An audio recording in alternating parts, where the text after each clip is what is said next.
In this episode of We Do a Little, we are joined by our good friend Anonymoux, one of the most prolific NFT collectors in the world. We dive into his background growing up in Western PA, finding an early love of trading, falling into the crypto rabbit hole, joining the punks community, curating art, and so much more. As always, this podcast is for entertainment purposes only and should not be relied upon for investment decisions. Andy, D's, and guests may own NFTs to sell. This is Andy. Yeah, I'm D's.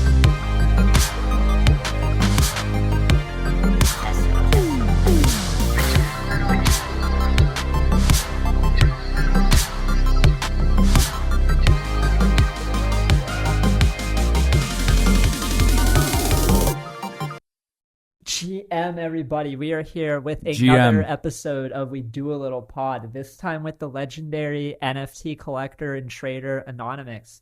I'm going to keep the intro short and sweet and just hop in. How are you doing today? I'm great. Took the train in this morning and I'm ready to rock.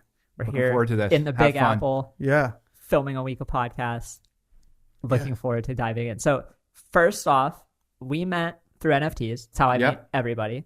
But we found out through talking that we have a lot similar backstory and, similar interests going back to daily fantasy and whatnot. Mm-hmm. And I feel like I kind of want to start earlier, like not just like the NFT question that we normally start with, but I want to jump in. We were just talking about college basketball and, you played some college basketball. Like I kind of want to talk about early upbringing, sports, and then the transition into college and daily fantasy. And then we'll get to the NFT stuff. Yeah. So starting out, if you don't mind, like, I know you're anonymous. Where did you grow up? I grew up in Western Pennsylvania.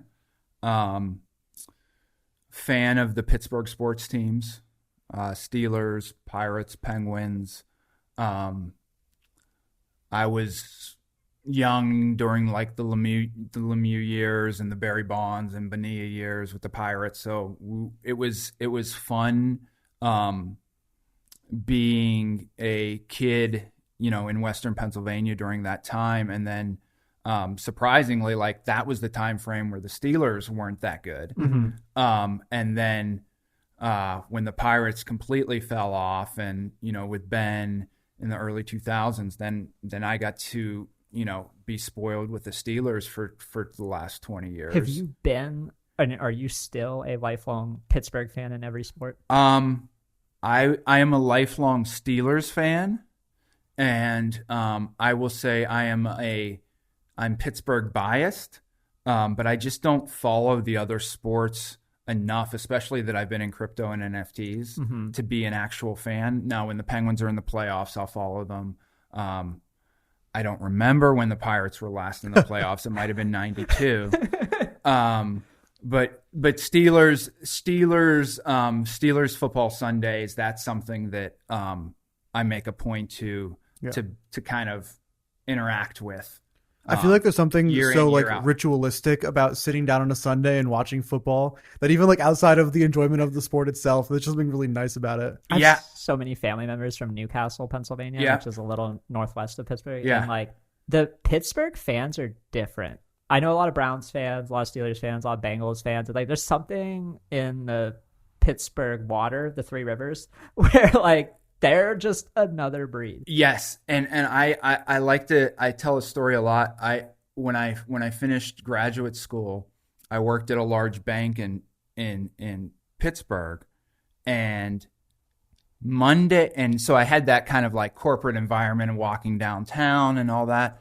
And Mondays after a Steeler loss, people were legitimately depressed, like not just upset it's Monday, like they were sad.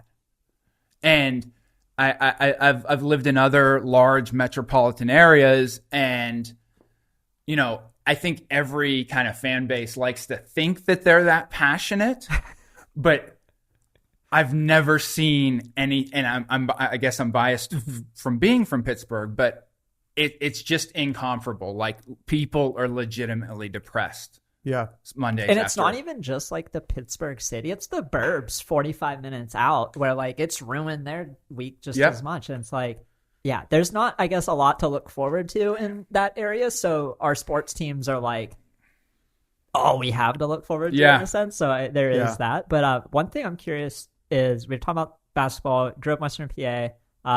You played basketball in college, also in Western PA. When did you get out of PA? I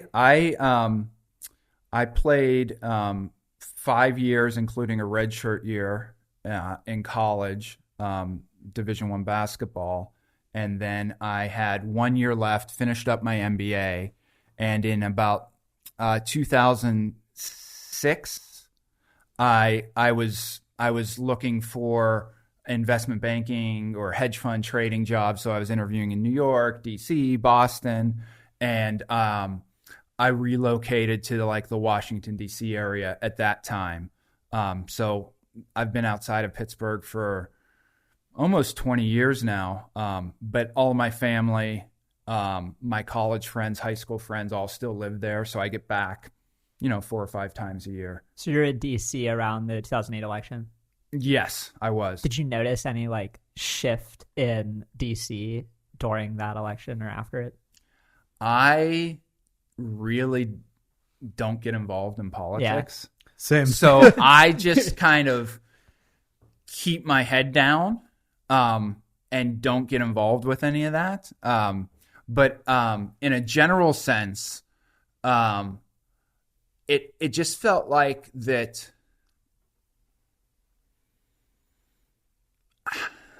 the young, like the 20-year-olds, the 30-year-olds, there's a greater sense of empowerment there. Mm-hmm. And I was the same age then. Like when Obama was elected, it kind of felt like not just a changing of the guard, but a changing of, I guess, demographics. I mean, which is factual, but just like a regime, like what's important kind of thing changed. Mm-hmm. I don't know quite how to explain it, but I did get that sense.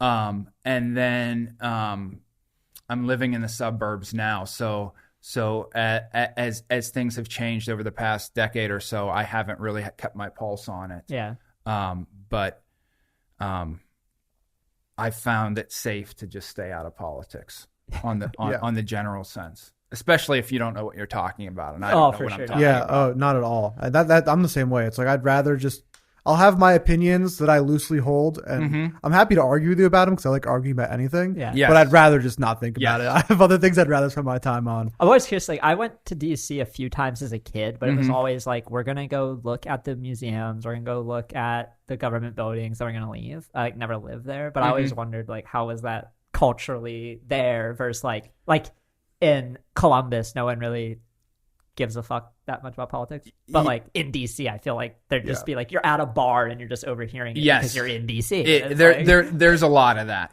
I used to have an office in DC in like 2008 to 2012, and I used to go to this restaurant for lunch frequently, and there was this corner of the bar, like 6 people that were like lobbyists, and you just knew that they if you wanted to get involved in a conversation, you could just go right there and get into a debate, whether with them or against them. It was like a known thing, and you see a lot of that in DC, but I just try and stay away from it. Yeah. I've actually never been to DC. It's one of the few major U.S. cities I've never been to. I definitely want to. I've heard pretty great things about it as far as just food and different things like that, but I'll have to make it out. I like going and just seeing this is where the founding fathers were. These are some of our older buildings. This has been here for 200 plus years. We built DC a lot earlier than we built Ohio. It's a lot of stuff in Ohio just isn't that old. And you go there and you kind of get a newfound appreciation for what they were working with at the time, what they built. And I don't know, it's kind of cool. And I kind of like seeing all the old museums. Yeah. That was cool going to school near Philly, going in and seeing stuff there. I went to Villanova. Okay. And it was always cool to go in and see the Liberty Bell and all that stuff. I feel like it's one of those things where doing it in school trips when I was growing up, I was like, this is stupid. Why Yeah. why are we doing this? But now that as I've gotten older, I have definitely found much more appreciation for that kind of stuff. Like we have like a local art museum we'd go to, and that was like, we didn't know what the MoMA was. We're like, oh no, like we have like the Butler Art Institute. Like that is it. And then you come to New York and you're like, oh wow, like this is the Museum of Modern Art. Like this isn't the Butler. And it's just like a whole perspective shift. It's like this is 10x or 100x different than our like small hometown vibes. But going back to investment banking, I feel like this is kind of a trend we're maybe seeing with maybe this is small Sample amount. size, but I'll take it. I mean, what drew you while you were in college or growing up to get into investment banking? I was always kind of biased towards math, just in general, like, and then quickly after that, money. So unequivocally, I was trying to make as much money as fast as possible. And also, at the same time, develop the skills for doing what I love to do. And that's just buy shit and sell shit. So it's trading stocks, trading crypto, trading NFTs, trading whatever the fuck it is. So I mean, my goal at the time was to be a PM at a hedge fund someday. So I wanted to make as much money as fast as possible, while at the same time getting as much experience as possible to get me into the path that I wanted to be on. No question about it. And unfortunately for me, like coming out of high school, I had a pretty good academic pedigree, and I could have went to Ivy League universities. I could have went to even stronger Division I, like a Vanderbilt, for example, academic institutions, and the one I chose. But I didn't know it at the time, like what that meant. Like my dad's a steel worker, my mom's a school teacher. And I had these aspirations to do things, but I knew no one that had ever done it. Whether that be in finance profession or even in the athletics or whatever it might be. So it was, and this is, I mean, I guess I'm a little bit old, but like really even pre-internet, like this is 98, 99, looking at schools. And, I go in an admissions interview at Yale, and they're like, hey, you can get an internship and make $30,000 in a summer. And I'm like, nah, that's not true. Like that's how much people at home make in a year. So like it almost didn't even like resonate with me. Real. It was like so absurd. Like, so I didn't even think like, oh, Ivy League schools don't offer scholarships, but you really can kind of recoup those costs. And then it's like a layup to get in wherever you want to. So I didn't even understand that kind of stuff. Where were we going? I feel your pain there. There's like, you grow up in a family that has been grinders, successful, basically. But not in a big city way or like a big conglomerate way. It's like they were successful at showing up to school every day for 30 years and teaching kids and then retiring. They were successful at showing up to the mill 7 days a week or sometimes 14 days on, 2 off. And working midnights. Half of them got some type of health they got a bad deal on their health because they're around all of these chemicals and not wearing the right gear. And like, we're thrown into the world with the internet, or you're coming online right around the age of the internet, and it opens up this whole opportunity spectrum that you didn't know existed. Like for me, it was my family telling me not to play video games, and then me ignoring them and spending all my time playing video games. And then it led me to this path. And it's like, nobody in my family would have ever went down this path ever. But since you were like, hey, I'm good at math. Hey, I feel like, going back to you, not me, but like when you were talking about trading, What was the first experience where you're like, I'm a trader, I like trading things? Were you like trading cards? No, I used to, like, if my parents would have guests over, I used to like make these little sheets up, and it'd be like, how to learn how to play Uno, $1 for a lesson, and shit like that. Oh, and I would or make up menus like, oh, a Coke, 50 cents, Diet Coke, 50 cents, and I would try and either sell things that we already had in our house to either my own family or guests, or try and sell them services. So that is like my first experience. And then I remember, this is like age 3 and 4. And then I can remember just always like, this is still when we used cash. Like we would have corner, like where my grandmother lived, like we'd have a corner store, and if she'd give me $1 to go buy something and it cost 45 cents, I would keep that 55 cents. And it wouldn't burn a hole in my pocket, as we say, like, oh, you just want to spend the money. And so it would be like saving. And then like I kind of like through high school was like tech boom, 98, 99. And I would see like the stock market, and like that would excite me. And I couldn't wait until I was 18 to open my first brokerage account. And then I think it also comes with this overlay of competition, which I love.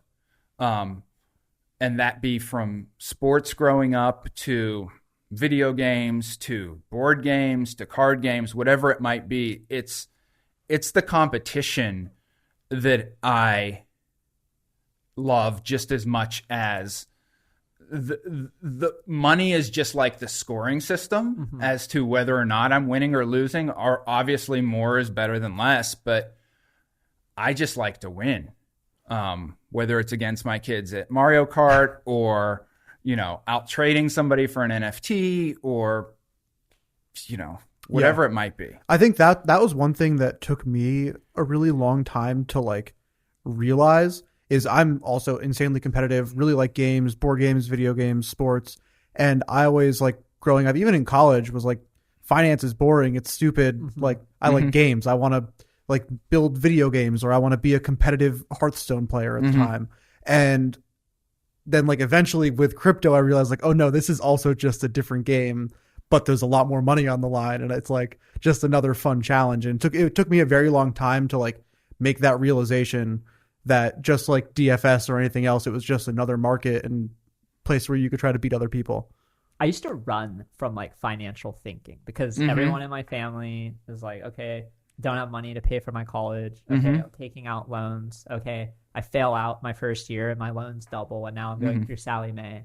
And like I would get so anxious thinking like I'm $35,000 in debt that like I didn't even want to learn anything about finance because I had this mental block of like I'm $35,000 in debt. I just watched my mom declare bankruptcy. Like clearly our family doesn't know how to manage money, and I'm never gonna know. And it wasn't until Daily Fantasy where I had to like learn how to not blow a bankroll in 1 week that I was like slowly picking up some financial skills. I'm like, oh, like risk management, like this is important. And then like, but nobody in our family, or I'm extrapolating, I'm guessing nobody in your family sat you down and was like, this is what compound interest is, and this is what risk management is. Like, I one of my biggest like, and maybe sometime when I'm older, I'd love to like kind of do something to further the cause. But like, I think it's insane that personal finance is not taught in high school.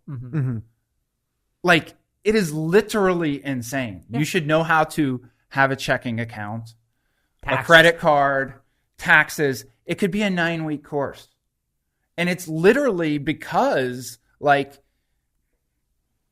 they don't want you to know how. No, they want you to be broke. They want you to be in debt, and they want you to owe them money with interest so they get paid more money. They don't want you to understand how the system that is rigged against you, how to beat it. Exactly. And they just keep you in your...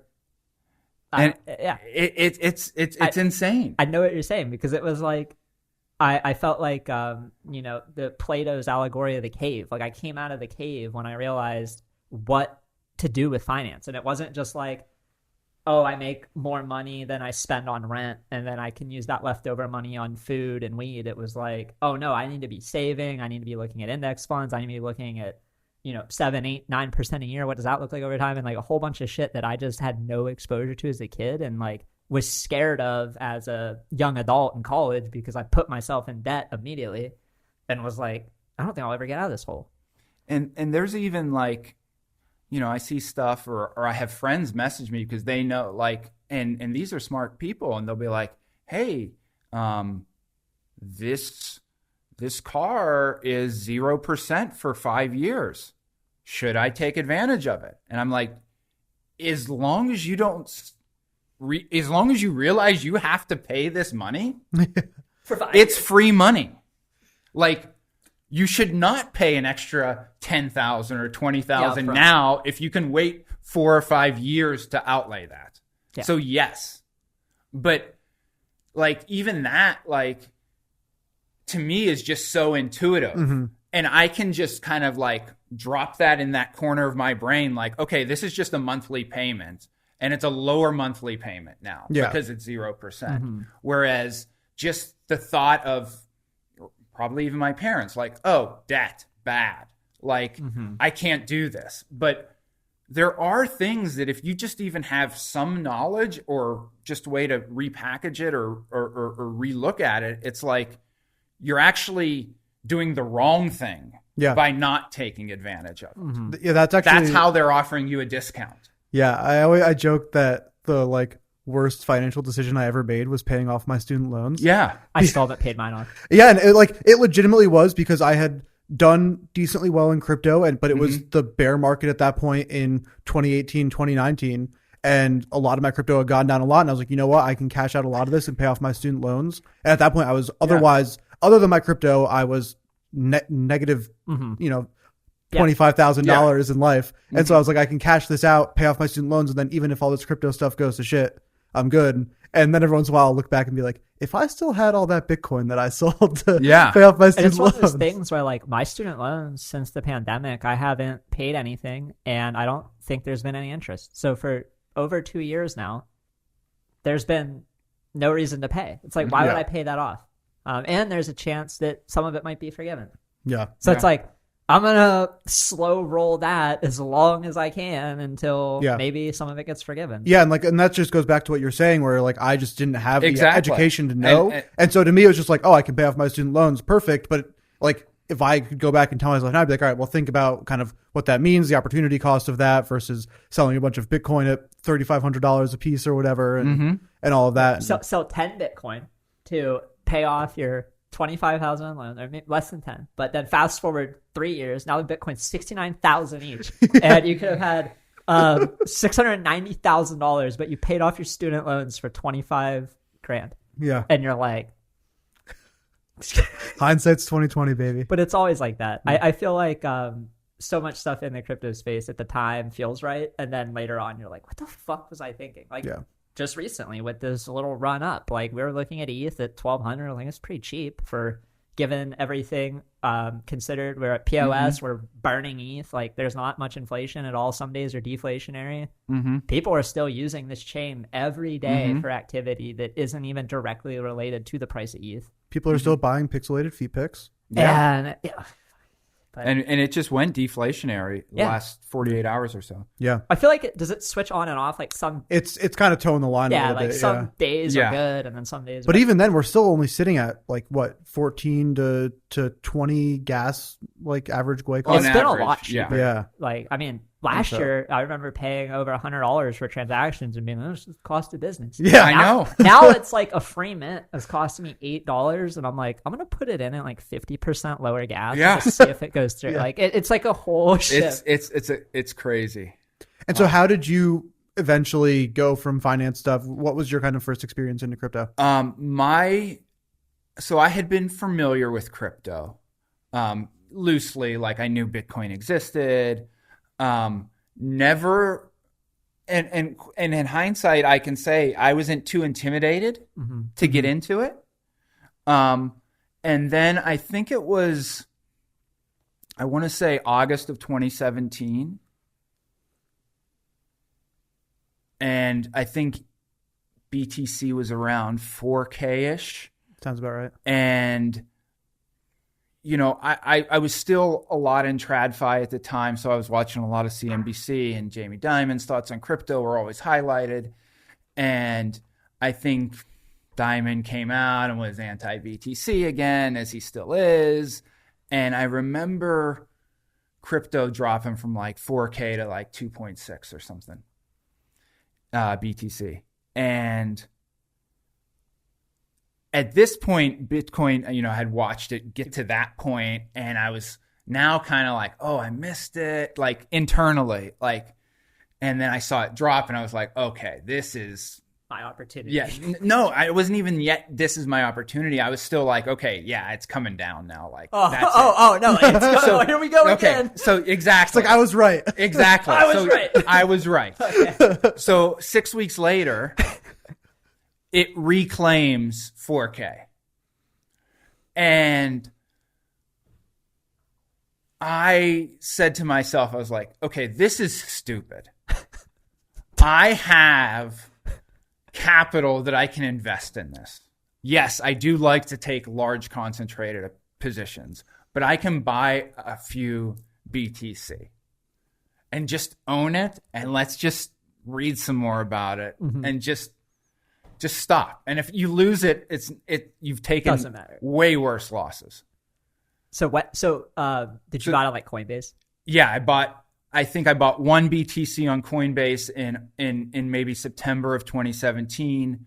I think by November of 2017, I had maybe 10 BTC. So I mean, this is still like, and this is it running now. Yeah. Up probably About to over go to 10K. I remember I made a few buys over 10K at the time.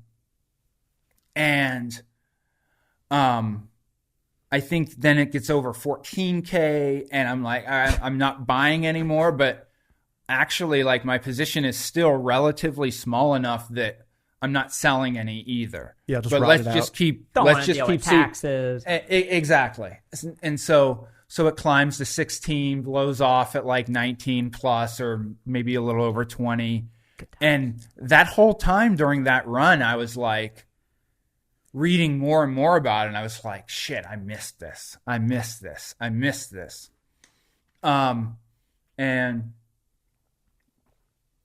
by, I don't know, the following April, maybe we're back under 10K again. I'm not sure the exact timing. Yeah. So what I decide to do is, I'm playing a lot of daily fantasy at this time. My net profits from daily fantasy, I'm buying crypto. And so I basically am just, and I'm only in BTC. I never touched any other coin until 2019. When did you make your first like self-custody wallet? Right from the beginning. You did. Yes. When you bought You seem it like the type for that. Yes. when you bought it on Coinbase, Yes. like the same time Yes. it cleared, it was Yes. in your own wallet. Yeah, I like, before I even bought on Coinbase, like, I read about self-custody wallets, and I think I even did the whole like transferred like 0.1 BTC over there, Yeah. and then like reset the thing, and then re-entered the seed phrase and transfer it back. So I did You all made of sure that stuff. you knew how every variable in the equation of what you were investing in worked before you put significant capital behind it. I just want to like highlight this for the people listening who seem to not understand how the technology works in the space. I highly recommend that you educate yourself on how the wallets work and how hardware wallets work, and you don't do stupid things to lose your stuff. Yeah, and I didn't even intellectually grasp it 100% how, but I could see that it did work. So I trusted it, that so many people smarter than me are doing this. You see Kobe, and you see Donald, and you see Jeebus, and you see all these other people who've seen every other scam through the book, and you're like, maybe these people know something. Like, maybe we should listen. And then because I was still even just trying to like wrap my head around like, what is on the wallet? Oh, it's just the private key that's crypto. Like, the BTC is actually not on the wallet. Yeah. And like it took me a while to The grasp wallet all is that such stuff. a bad name. Like I It is really a bad name for it. dislike the word wallet because it makes it feel like it's something that you can like hold and take away, and you're not really thinking like, no, I'm like, my Ethereum exists in the state of the chain, and like my wallet is just a way for me to interact with the chain. It's not really a wallet at all. But it's just a name that like people get hung up on because they think like, oh, it's a wallet. Like I can put my crypto in here. It's safe. All my Bitcoin is right here. Somebody asked me the other day how many NFTs I can put on a Trezor. Like, I know the storage on those is pretty small. Yeah, exactly. So it's like, but I mean, What number did you tell him? Like 420? no, like, I actually, I went into it. I was like, no. Do you think you actually store things there? It's on the blockchain. It's like, well, it actually depends. Are the NFTs videos? Are they still images? Are they on IPFS? But yeah, so I did that research and I did all of that, and then early 2020 is when I started looking, or maybe late 2019 I started looking at NFTs. No, sorry, 2020, late 2020. Late 2020. So punks were like 3 to 5 ETH. Yes, and I was just people just had this massive Exactly. gateway thing, and you're like, what Top Shot had like 1,000 users, maybe. Yeah, that was before, because I bought in a Top Shot 2 weeks into January. But and at that point, I'd seen people like a lot of my DFS friends making money on Top Shot, and I had this thesis that crypto would be the gateway to NFTs, not NFTs being the gateway to crypto. Okay. And one of the biggest flaws in that was I did not consider the ease of Top Shot and Nifty having fiat deposits, and how much they onboarded so many people. Exactly. That was the big flaw in my thesis. And So you thought all this crypto wealth was going to flow to the NFTs. Yes. But in reality, what happened is the NFT funnel was so big and so accessible, especially to the USD buyers, that actually brought in a lot of new people to use crypto altogether. Exactly. And so it wasn't until March of 2021 where I kind of was like kind of thinking that. And that's when I started buying NFTs. Was that around the time that Punk's Christie's auction got announced? Yeah. So I had bought a few punks in, I think, March of... I remember when you joined the Punks community. Yeah. And you were just firing off. And I was like, who is this guy? Yeah. Like, That's always fun. So I had, like, that's the thing. Like, I had a bunch of BTC. And then I had started just converting to ETH. As needed for NFTs. And then right before ETH crossed 2K for the first time, I took 50% of my BTC into ETH. Nice. And then right when it crossed 2K, I took the other 50%. I had a very similar experience. And so like, I think that was like early April to May of 2021, ETH outperformed BTC by like 100% in a month. And my time, that was like the best timing to swap, best luck that I had ever had in trading right there, that timing on that trade. But I had bought a few punks in March, and now I'm all ETH now in April. And I had been doing my research and being in the Discord, not chatting a lot, but just... Do you miss the Discord back then? Oh, that Discord is still to this day my favorite thing about... My fondest internet memory of NFTs. September 2020 until, I would say, the Meebits drop. Yeah. Was just like this golden era where you had a completely public town square that was ground zero for all things NFTs, not just punks. And the people in that chat went on to be like the Snow Froze or the early punks claimers like Dave, who can just chill. And you didn't realize how special it was when you just wandered on in there and you're talking to people. And then I look back now and I'm like, I don't think I've ever been in a public group chat for months. Like, I'm never in a public group chat for like a week now. But like back then it was like 6 months. Before I was even buying NFTs and I was just doing my research. So this is like January, February 2021. I would literally read 24 hours of the Punks Discord. Yes. That would be my like research, because I would hear about other NFTs. I would hear about crypto. I would hear about pop culture. I would hear about some other random shit. And I was like, honestly, there was like a maybe a 3-month frame there. I wasn't in quite as early as UDs, where the amount of knowledge that could have been gained there was equal to like an MBA.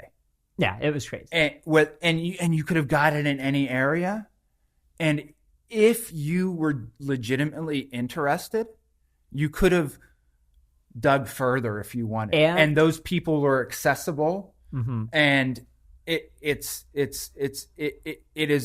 one of the things that I miss the most. I don't even know how we can recreate it or put the genie back in the bottle with it, because I think now, given the paths that the people who were in that Discord have taken, like, you can't recreate a community with those same people without the, I don't know what, I'm just going to call them mops. If you've ever read like the article about sociopaths and mops, it's a really niche thing, but I definitely, if you haven't read it, I got to make sure you read it, because I need to. It's about how like small nerdy niches get overrun by mops, or like I hate to use the word normies, but like the people who kind of like infiltrate a culture and extract as much value as they can while not maintaining the core values of that culture, and then they kind of like leave it a shell of what it was. And like I feel like that's really what happened to the Punks Discord. And then I noticed around Meebits that it started to go downhill, and then I would say by the time like Yuga acquired it, I hadn't spent any time in there. Yeah. And I don't really go back anymore either. I actually I saw that the Discord was still like on my left hand side there, and I about 3 or 4 days ago, and I X'd it. Oh, you left it? Yeah. So the only reason I stay in there is because like I've traded a couple punks here and there, and like every time I will list one, somebody in there still asks me, and they're like trying to negotiate, and I'm like, I'll stay in there. But I know what you mean, where it's like, yeah, just leave it. It's not the same. Yeah, I like get so much Discord anxiety now that I just try to leave any chat that if I haven't checked it in like a week or two, so I'll just leave it. I don't need to be in But it was so different. Like I kind of wish I could go back to being like a less than 5,000 follower account who's just grinding with those like-minded individuals who have the same focus on the same niche. And like I feel like it's easier to be successful with that. Like I feel lonelier and more isolated with 250,000 followers than I did with 5,000. I agree. And like my group chats suck. Like everybody's doing their own thing. Like it's a different vibe, and I don't like it as much as I did when I got into here. Yeah, I mean, same with me. I mean, I had people that I still am very close with, but I used to talk to hourly, and now I don't talk to them daily. Yeah. And it's just, I don't know. I feel like I'm still around, and I'm like lonely. And I feel at times, and I'm just like, oh, that, and I send something to, Tappy, and I'm like, yeah, if it was August 2021, he would have been responding, and like, he would have been like, already, it would say Tappy is typing before I even like hit enter. I have friends like that. And now it's like, few of our mutual friends. I mean, just last year, think about what we were doing in March and shit. Like, I don't talk to those people more than once a week or 2 weeks now. And I was grinding with them every day, 8 hours a day in group chats and Discords and Telegrams. And it's like they hit some goal that they were trying to hit, and the market turned. And as soon as that happened, they're like, I'm good. Yeah. It is interesting, too, because I feel like there are still those opportunities. Like, I mean, I can't get the fucking checks out of my mind. Checks, dude. Have you seen Checks by Jack Butcher? Bat Soup texted me about them yesterday, and I didn't look at them because I've been like fucking. So I released my own edition, and I gave it for free to all of the holders of We Do A Little Season 0 and 1. For every NFT, you get my edition for free. And then like 2 days later or whatever, Jack releases these checks and they're $8. And I'm like, oh, he's just like another open edition. And then I've noticed, I'm like, oh, over 10,000 of these have minted. Like, this is like going super They well. ended up minting out 16,000 or a little over 16,000. Like a crazy amount. Like, he didn't know going in that it was going to do that well. But now they're like 0.3 ETH. I think they might be 0.4. Because I clicked, I was on the train coming up. I think it was like 0.37. So they're at a 50 plus X in ETH value. In a week. In a bear market. And no one's talking about it. No one's talking about it. And it's crazy to me. Yeah.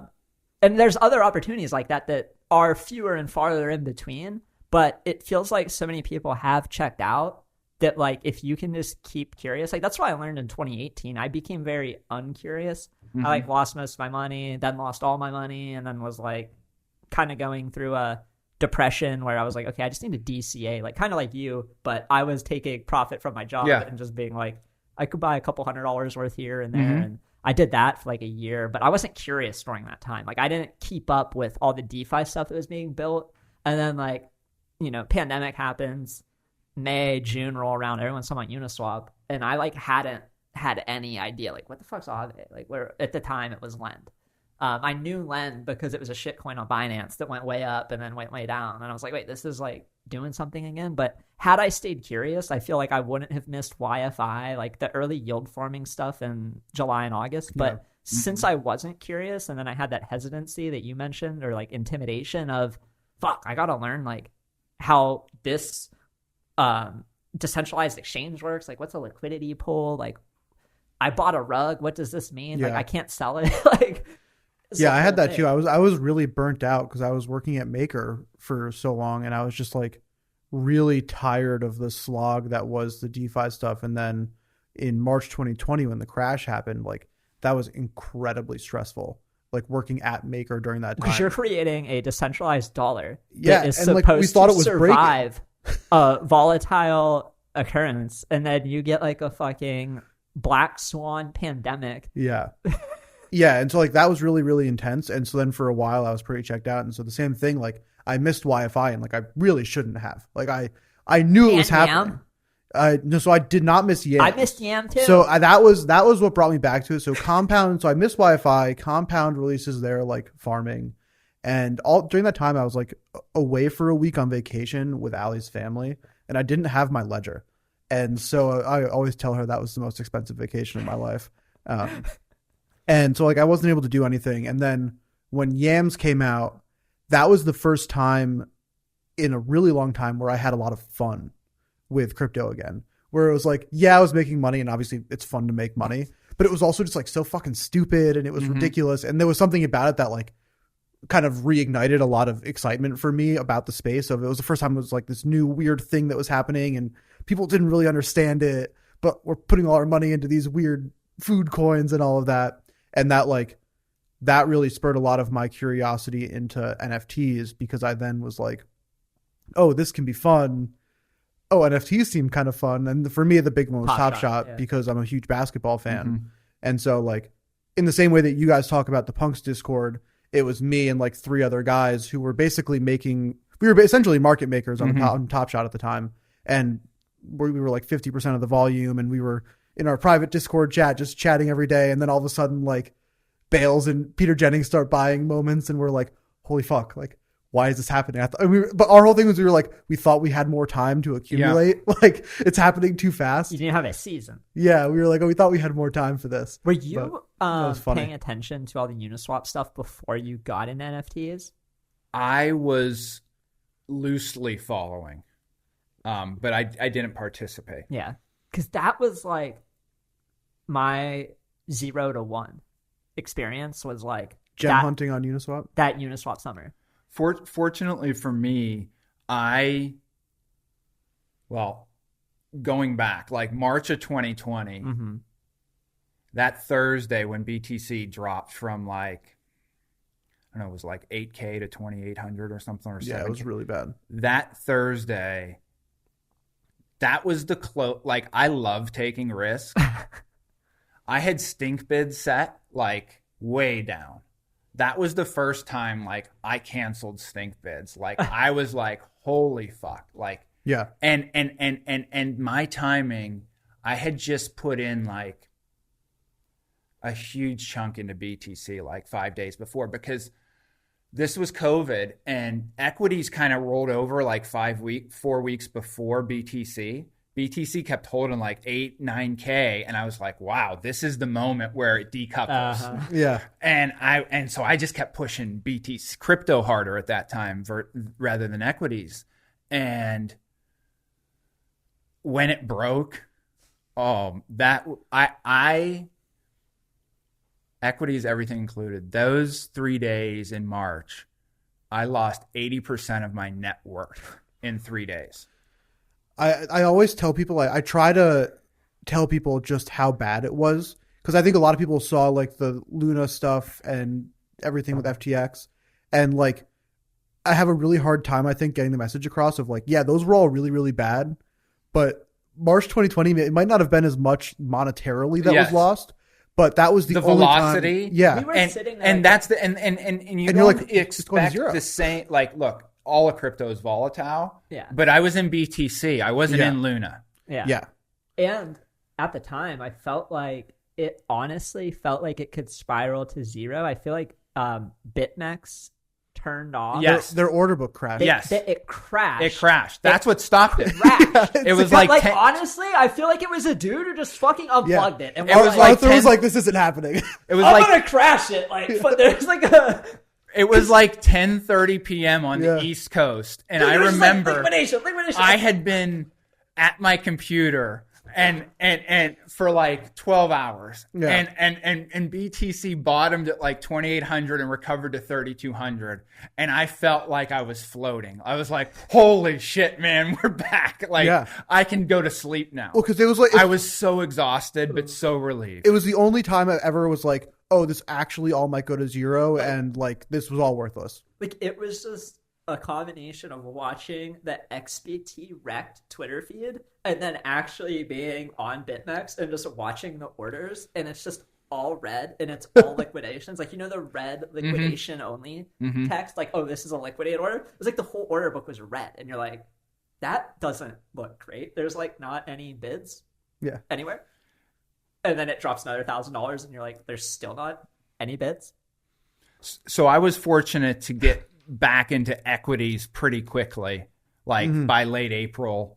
And that's why I kind of didn't really have the need to like be searching for opportunities like the DeFi summer in August, because I was on a nice run with equities. They bottomed and just didn't stop either. Yeah, they were ripping up hard as well. I was in equities at the time, and I was doing just fine. When you were trading equities, are you I'm assuming you're trading individual stocks. Are you trading based off of sector specific things, or are you going off of like so say the pandemic happens, right? And in hindsight, we know things like Zoom and Peloton and a couple other of these I don't know what the right term is, but there was this like narrative that, oh, there's these like existing companies that are going to get a boost from this pandemic. Like, how did you approach trading equities right after this crash? I approached it the same as I approach pretty much everything. Like, I get these gut feels, like, and I think it's part of it is just like osmosis. Like, I get these. Like it's not really gut. It's because I read this and I read that and I saw this and I've done this before, and somehow my mind just kind of swirls it all together and I feel things. So like there was a point, and I don't know if it maybe it started off as like a pandemic play. I was trading DraftKings stock almost exclusively, but like I could feel like where it was going to go over the next hour. Yeah. So you're trading on that low of a time scale. Yeah. Like, buying something and an hour later selling. That's not something that I had historically done a ton of, but I was just like locked in on this stock, and it was my bitch for like 3 months. Like, so Uniswap summer, it was like DraftKings summer. Yeah. It's like And it was so that was unique. But typically, like, I get like a theme or an idea. So like for me, like, I don't get so granular in NFTs. Like, I just think NFTs are a category. Mm-hmm. And I think it's a hugely bullish category. So I'm allocated super heavy to it. And I think I'm good enough to pick NFTs better than the majority. Yeah. So I will, first off, I think NFTs will outperform. And then I think within NFTs, I can outperform the average person. It's like win-win. Yeah. Yeah, I feel like it's really hard to just come in right now and get like an index of NFTs. Like anything you buy is going to be so weighted toward apes and punks that like it doesn't really feel like a true representation of the upside that you can get in the space, and it doesn't really feel like a great risk reward play to even do from my perspective. But like the art, like I look at you as someone who is good at picking out artists or has a good taste in art, but like before NFTs, did you ever collect art or find yourself dabbling in art history, or like how did you come to appreciate the art? So I think regarding like art per like drawing, painting and stuff. So I got into street art in 2010. Mm-hmm. And the graffiti type stuff, like Banksy type stuff. One of my who's become a personal friend, my favorite artist is a British street artist named Deface. There's an NFT artist named Deface, not Deface. Yeah, Deface. Yeah. He does these huge murals. They're like Liechtenstein inspired, like with these comic book type dark imagery. And I started collecting him in 2010. I just found him on Instagram, and it wasn't high, especially compared to what I'm spending now. It wasn't a high dollar amount. I think the most I had ever spent on a painting was like $35,000, which is still a lot for a physical painting, but sure. Majority under $10,000. Yeah. But so I bought just stuff that I liked. That was literally the only criteria. Do I like this? Do I have a place to put it? Mm-hmm. So I probably bought 20 pieces maybe over the course of 4 or 5 years from 2010 to 2014 or 15. And I didn't have any room to buy anymore. Mm-hmm. And I wasn't into it enough, like, oh, I'm going to store it or this will be an investment. Because there are a lot of costs involved just in physical art. Like, this is why I'm bullish NFTs, like insurance, crating, shipping, brokerage fees. Oh, you want to try and sell it? Good luck. Like, and then all those fees reappear on the back end too. Like, you've got to make 40-50% on a physical piece to break even. That's crazy. So I was just buying stuff that I liked. And did you ever sell, not to interrupt you, but did you ever sell any of those pieces? I've never sold a physical piece. Yeah. And I so then, like, I had already been in crypto. So like NFTs, like my entry to NFTs was like this mashup of everything that I love: trading, art, finance. And so now it allowed me to like create art. And so this artist, Deface, he was the first like kind of NFT artist that I bought, because he did a drop in early March of 2021, I think, on Nifty, and I bought I got his one of one. And that, so it was kind of like my bridge, physical to digital. Mm-hmm. And then I had bought a couple punks around the same time. And, and then I was just like addicted. Yeah. I hadn't bought a lot of physical for a while, but until I bought the Muse, from ACK. And actually just arrived at home last night. Oh, really nice. cool. Yeah. That's awesome. We'll get that put up and I'll post it to Twitter soon. But that'll be a nice one. Is that? Yeah. I mean, that's a big piece. It's four. It's 4 pieces. It's 4 pieces that are like, I don't know, like 4 by 3 feet. Like they're big. It'd be like this whole like. Yes, it would be like a quadrant on that wall. Yeah. Yeah. We got to get every time we're recording, I'm like DMing him, Are you in New York by any chance? Do you want to come on the podcast? We'll get him on at some point.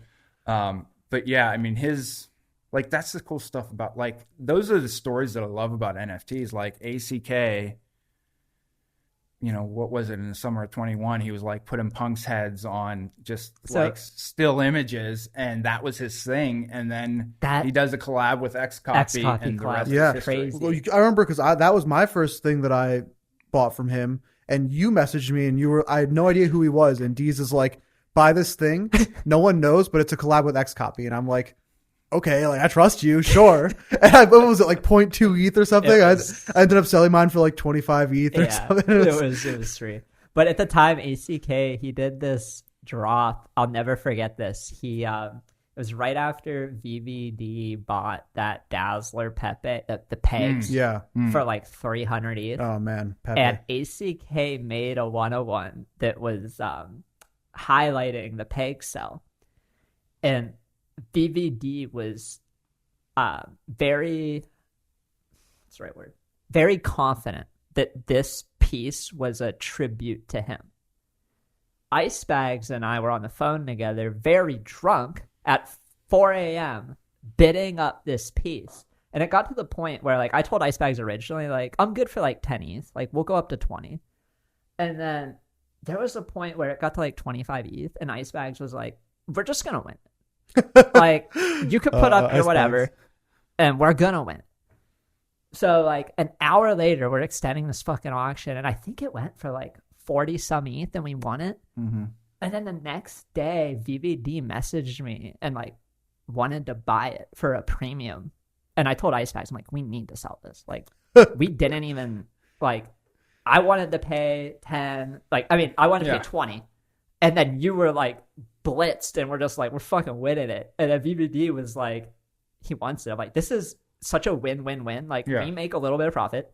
ACK goes right into VVD's collection, and VVD is happy because he got the piece. It's like, we need to do this. And then ever since then, like, I feel like ACK has rewarded me so much just from bidding on that auction. Like, he is such a stand-up dude who never forgets the people who got him to where he is. And I really, really respect that after seeing so many different paths people can take from like going from 0 to 1 and then what happens after. And like, he's always been like straight shooter. I feel like one of the best people, honestly. Yeah. And I've always realized, like, from the very beginning, I feel like you've been one of his biggest supporters too. Or I mean, we've been close. Like, I mean, he did the Poe app for my first dinner. Yes. Yeah. Like, that's a historical. That's like, my most valuable Poe app. But the crazy thing was, like, I was like, hey, ACK, do you want to do this Poe app? This was August of 2021. I was like, I'm having this dinner. There's going to be some big collectors there. I think a lot of people will notice you. 3 months later, by the time he comes to my dinner, he has the #1 all-time high super rare Genesis sale at 156 ETH. He sold a 200 ETH piece to VVD. He's done a collab with Xcopy. It's like, was that before or after he did the one that Trill bought? Is my favorite piece. That was before. That was my favorite piece the ACK ever did. He made like a piece that when Trill bought it somehow like temporarily deleted his Twitter account. No, there was when Trill bought it. So the piece was ACK was on his deathbed, and ACK's collectors were in the operating room on their computers waiting for him to die and to sell, so his prices would spike and his work would go up in value. But Trill's NFT had a button that said pull the plug. So Trill clicked on it, pulled the plug, killed ACK, but his piece went to the burn address. ACK's Twitter deleted, and it just was dead silent for 3 days. That was some of the best performance art. I'm like DMing ACK. He's on the ACK bot Twitter account, and I'm like talking to him on there. I'm like, is Trill fucked? Like, I'm like, is that gone? But it's one of the best. Like, I feel like ACK's whole arc of performance art in NFTs is, how do I say this? Like, it's very unique. But I always say, all of his pieces are unique, but uniquely ACK. Mm-hmm. That's a really good way of saying it. Like you can feel that it's his piece, but the range is really wide. Yeah. From doing Pepe stuff to doing some dark, bloody skull stuff to doing glitch to doing like fancy pink stuff, flowers. Yeah. It's all unique, but it's uniquely ACK.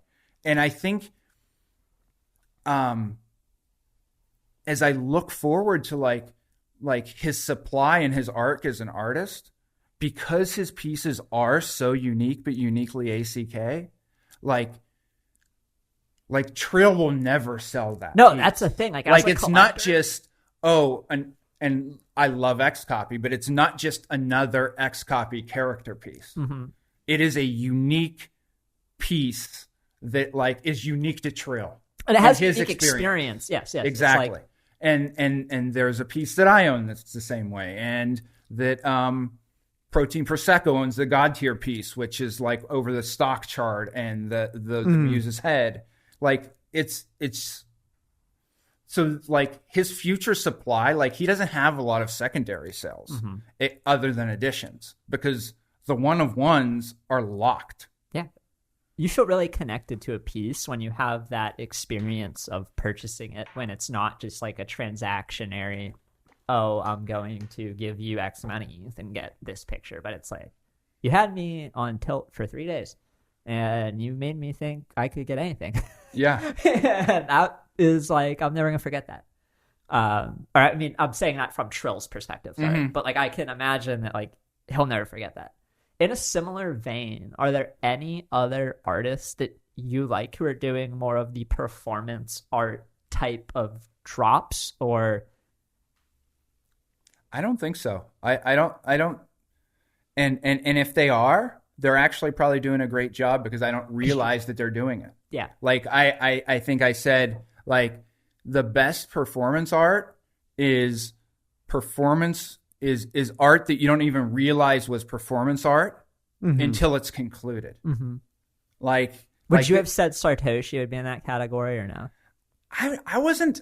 I don't think I'm familiar enough. I never owned MFers or was really like close to Sartoshi. I don't feel confident enough to give it an educated comment. I gotcha. Yeah, I never followed him enough either. I would just like see his MFers on the timeline, and I was like, oh, that's funny. I have a Yeah. really, I didn't totally different relate to it. I look at Sartoshi as someone who was like a not good NFT trader who realized they had to pivot to succeed in NFTs. And like, I respect it, but I disrespect it in the sense that they like branded their punk and then dumped it. And like, I had this. Oh, I forgot about, like, he kept saying his punk was Michael Jordan, right? Or something, like a headband and a cigarette. No, he had the cigarette baldy, Yeah. and he had the hoodie that was bald with the cigarette. And like, Oh. the way that he transitioned from, hey, I'm an NFT trader, to, hey, I'm an NFT meme maker, like, was weird to me. Like, if he just came in and made the memes, I think my own perception of him would have been 10x better if I hadn't like met him in the Punks Discord. But there was something about like meeting him in the Punks Discord and then seeing the arc that I was like, oh, like, you couldn't make it in the Punks Discord, so you realize you had to do something else. And like, I don't know, like, there's some weird mental thing I have where like, I think that really changed my perception of it. I still hold my MF, or I'll never sell it. Yeah. I got someone trying to buy it from me. It's the only hoodie 3D pipe MFer. And the day they dropped, I went to OpenSea, filtered the 3 traits, saw it was the only one, and they were all selling for like 0.1 ETH. So I put a 1 ETH bid in, it got accepted immediately, and it's been in my vault since. Amazing. But it's one of those things where like, I have to collect every 3D hoodie pipe thing. Like, do you feel that way at all? I don't. Because I'm Well, really like, you relinquished the punk. Yeah, I want to talk about your punk sale. I feel like that was a like pretty iconic moment on the timeline. yeah, it was that was early 2022. And it was a month or so after 4156 had finished selling his punks. Yeah. But was that, he hadn't sold the ape yet? He had not sold But he had the sold ape, I don't think. Everything else, okay. Yes. And I originally got into punks because I did like the Discord.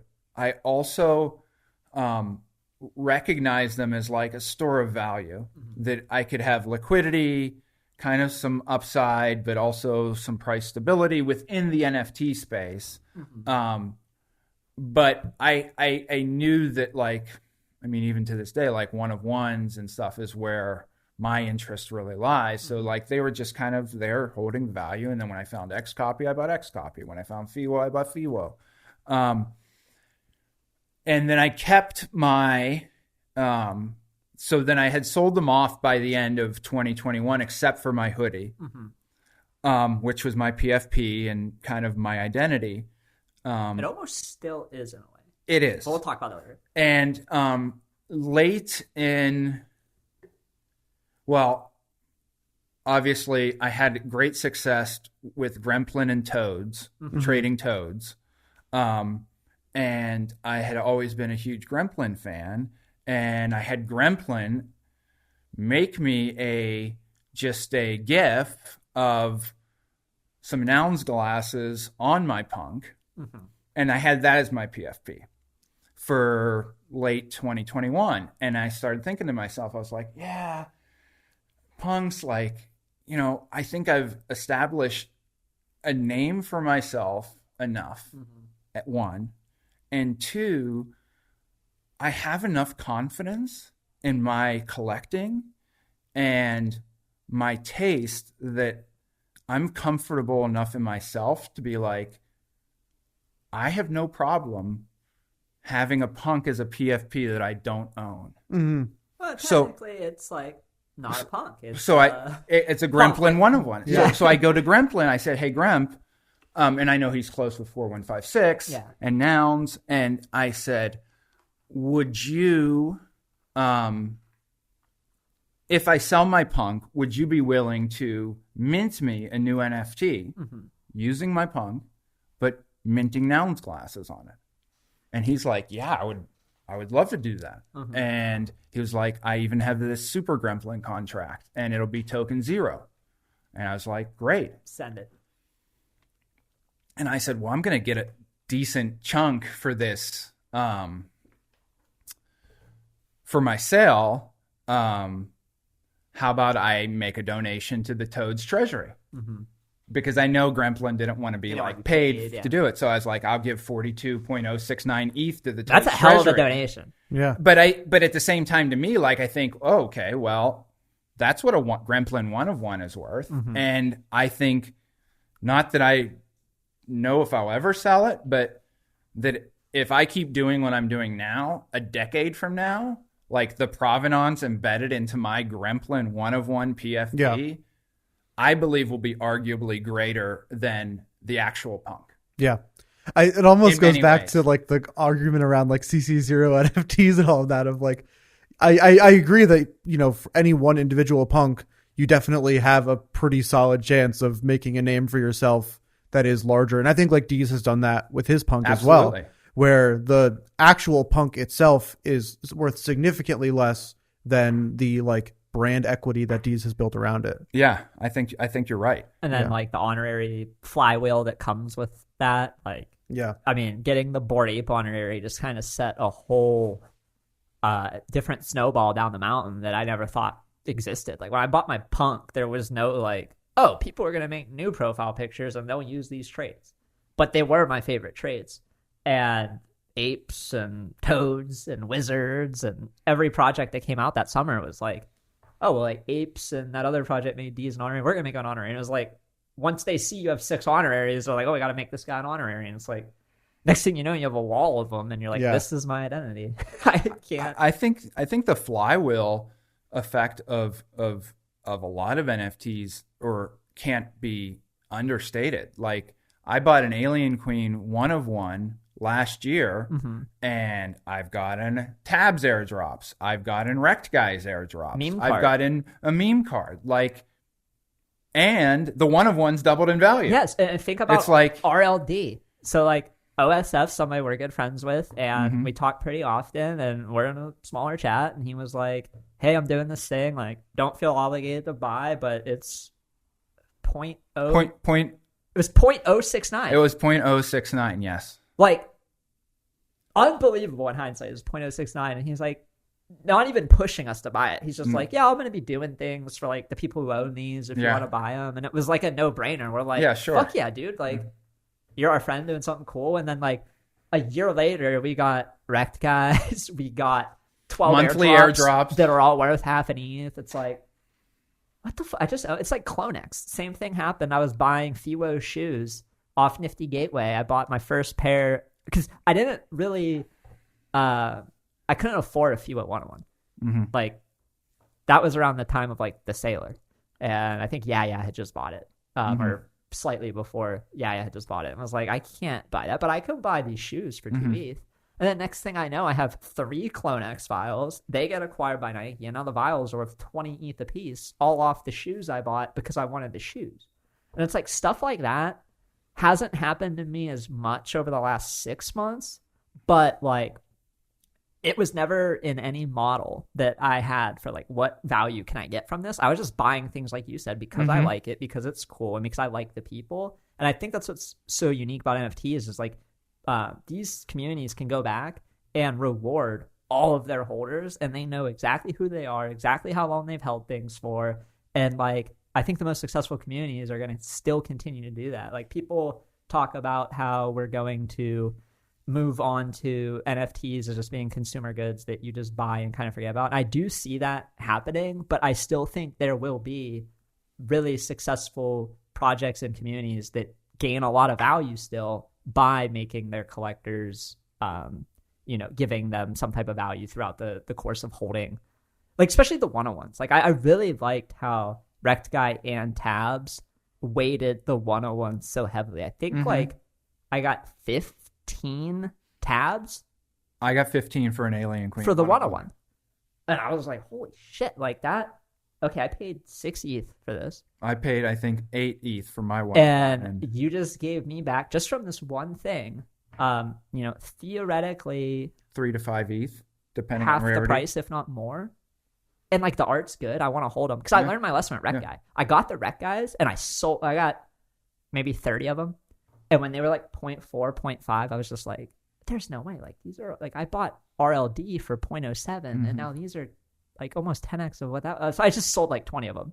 And then I immediately kind of regretted it, because now, they are what they are and they've built this community. But I don't think that's going to go away. Like, I'm never expecting anything I buy to give me these benefits, but like, I'm never individually expecting what I buy to give me these benefits, but I am collectively expecting some of what I buy will give me something like that I just don't know. Because you're putting yourself in the position where those things can happen, and like as long as you're collecting from the right type of people who are kind of like Fiwo thinking Paint like that. Is like one of the best examples I can think of like where it's kind of ambiguous what we're getting. It's so ambiguous, and I like. People are DMing like, you went to dinner with Fiwo one time. Do you know what paint is going to get me on the white list? I said, I don't even know if there is a white list.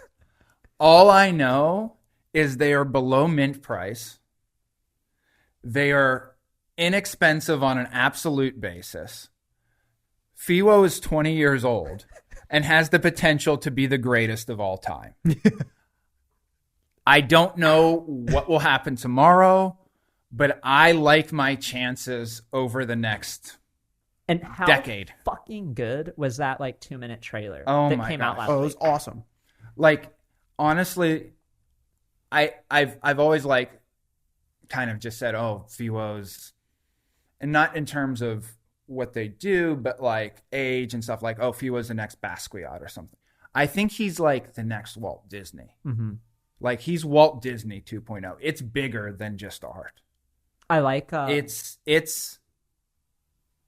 big. I think Redbeard was saying that he thinks like Fiwo is the brainchild of Disney and Dolly in like one output. Yeah, it's a good way to put it. That's a good way to put it. And it's like, the energy when you're around him is crazy.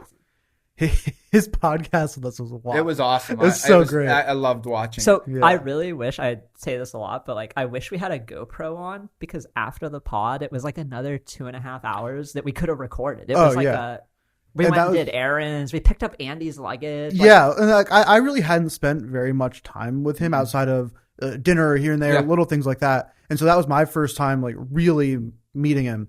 And I just like assumed that once we were done, he'd be like, "All right, peace. Like I got better shit to do," and not in like a rude way, but just Yeah. like I know that he's unbelievably busy. Yeah. And I was like, "Yeah, I got to walk up like 15 blocks to go pick up some luggage, and then I'm gonna Uber back to Brooklyn."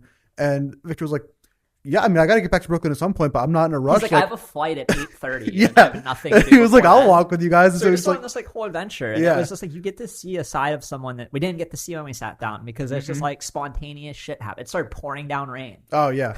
We like stood outside of a little like Mexican restaurant for a while, hiding from the rain. Yeah, it's just like it was cool. this very serendipitous event that we never planned, and then you realize like, wow, like this is how he goes about his whole life, probably. Like it lets you peek into like how when he meets a new artist or a new person, like how he vibes with them, and it's like, yeah, you want to bet on that. Like he's so open to experience. He's so And just really open-minded. kind too. Really kind. Oh, super kind. And his ideas. It's like he had better ideas for this podcast in 5 minutes of talking about it than I could come up with in 5 weeks. Yeah. Like, I'll never stop singing his praises. But there are artists like him and like ACK that are, well, I mean, they're doing two different things, but like the experience that they reward their collectors with is different. Like the paint parties, like that is just fun. I have 2 of them at home that are like the little things he painted. And then it's fun seeing like you get the canvas and a paint drop, and then the paint drop, it's like you got paid $1,000 to go to the party. Mm-hmm. Or if the canvas is, I think, is 1 ETH now too. Yeah. And that was just like you showed up to the party and had fun. Mm-hmm. Like I got to paint with Jasty and Jen Stark and like my friends. Mm-hmm. Never expected anything, and then you're like given something worth a lot. Mm-hmm. Wow, and that just happens so much Yeah. these days. So I'm curious, thinking back a little bit to kind of how things have changed over the last like year and a half as the markets have gone down and stuff. I know we mentioned just like a lot of old friends not really being quite as online as they used to be and stuff like that. Has there been anything else that you've really noticed that like you feel has been a tangible difference, or something that you've kind of either adjusted the way that you do Twitter or collect or anything? I have definitely noticed Twitter engagement way down. Yeah. Is this a post Elon thing? I have I don't know. unsuccessfully told myself that I would start doing like some longer form threads and stuff, but I haven't got around to it. I feel lucky that, I like to say I'm not on anybody's payroll, so I don't have to do anything. I am surprised. I guess I'm not surprised, but it did take me a while after things slowed down to start getting a better feel for like supply and demand and volume dynamics in collections. Like right now, I mean, there's very little need to like sweep. And I would be like, oh, this is if I would always sweep, like, because people will follow me, or hey, it's going to double in the next 2 days, so I have to sweep now. And those dynamics have all died down. I've done a lot more wrapped ETH bidding. That's probably been my biggest adjustment in terms of that I bid more. That was one thing that that was the first lesson, and probably the biggest lesson that I took away from the Punks Discord was I was a market buyer very consistently. Buy stuff and we're like, whoa. I would just buy shit. Like he paid over 6 ETH more than that thing was worth. Why yes, do that? And we're like, I did it because I didn't know anybody. well, like, how did we sell to you? Like, what punk is he gonna buy next? I think there was a period in time where I saw you buying up a trait, and I bought the same fucking trait because I'm like, this dude will just pay any premium. I don't remember if it was like a gold chain or what. But I don't know what it was, but I think it wasn't clowns. It was female green clown hair. Might Maybe have been the clown, because nobody likes the clowns, and then he comes in and he's buying the clowns for like a little over market value, and I'm like mentally shifting my model of should I be valuing because everybody knows there's only like 60 some of the female clowns. It's like actually a really rare trait, but it's just bunched together. They don't have male clown and female clown like they do in other traits. They have just clown green. Exactly. So like there is this thing among higher collectors who like think about that stuff. So I started thinking like second order. I'm like, okay, I'm thinking about, is that what he's thinking about, or does he just like it? No, I was thinking about that. It didn't ever panned out quite how I wanted it to. But that's what I was. To bid. It was absolutely doing that. So yeah, I didn't really bid that much on punks. I learned that. I learned little lessons on all of my trades. Like I learned a big lesson with toads was like when you get unsolicited offers at any price, you need to consider them. Mm-hmm. Mm-hmm. What was the highest offer for a toad that you turned down?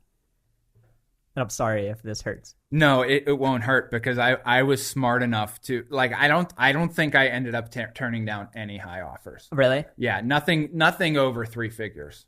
Oh, okay. But I mean I have 3 of the top 5 highest toad sales of all time. I think I sold for 80, 140, and 420. 420 toad sale. That's insane. 20-day hold. Yeah. Oof. And Wait, what was the cost basis? 69, which was a big buy. Oh, yeah. Which toad? There was the animated chomper that was like a skull and cross. It was like a skull toad. I was looking at that when it was 69. I was like, that's too cheap. And the blood exploded, and I didn't know. Like I literally said, "Is this the alien of Cryptoadz?" Like that. The velocity of the Cryptoadz run up was crazy. Was insane.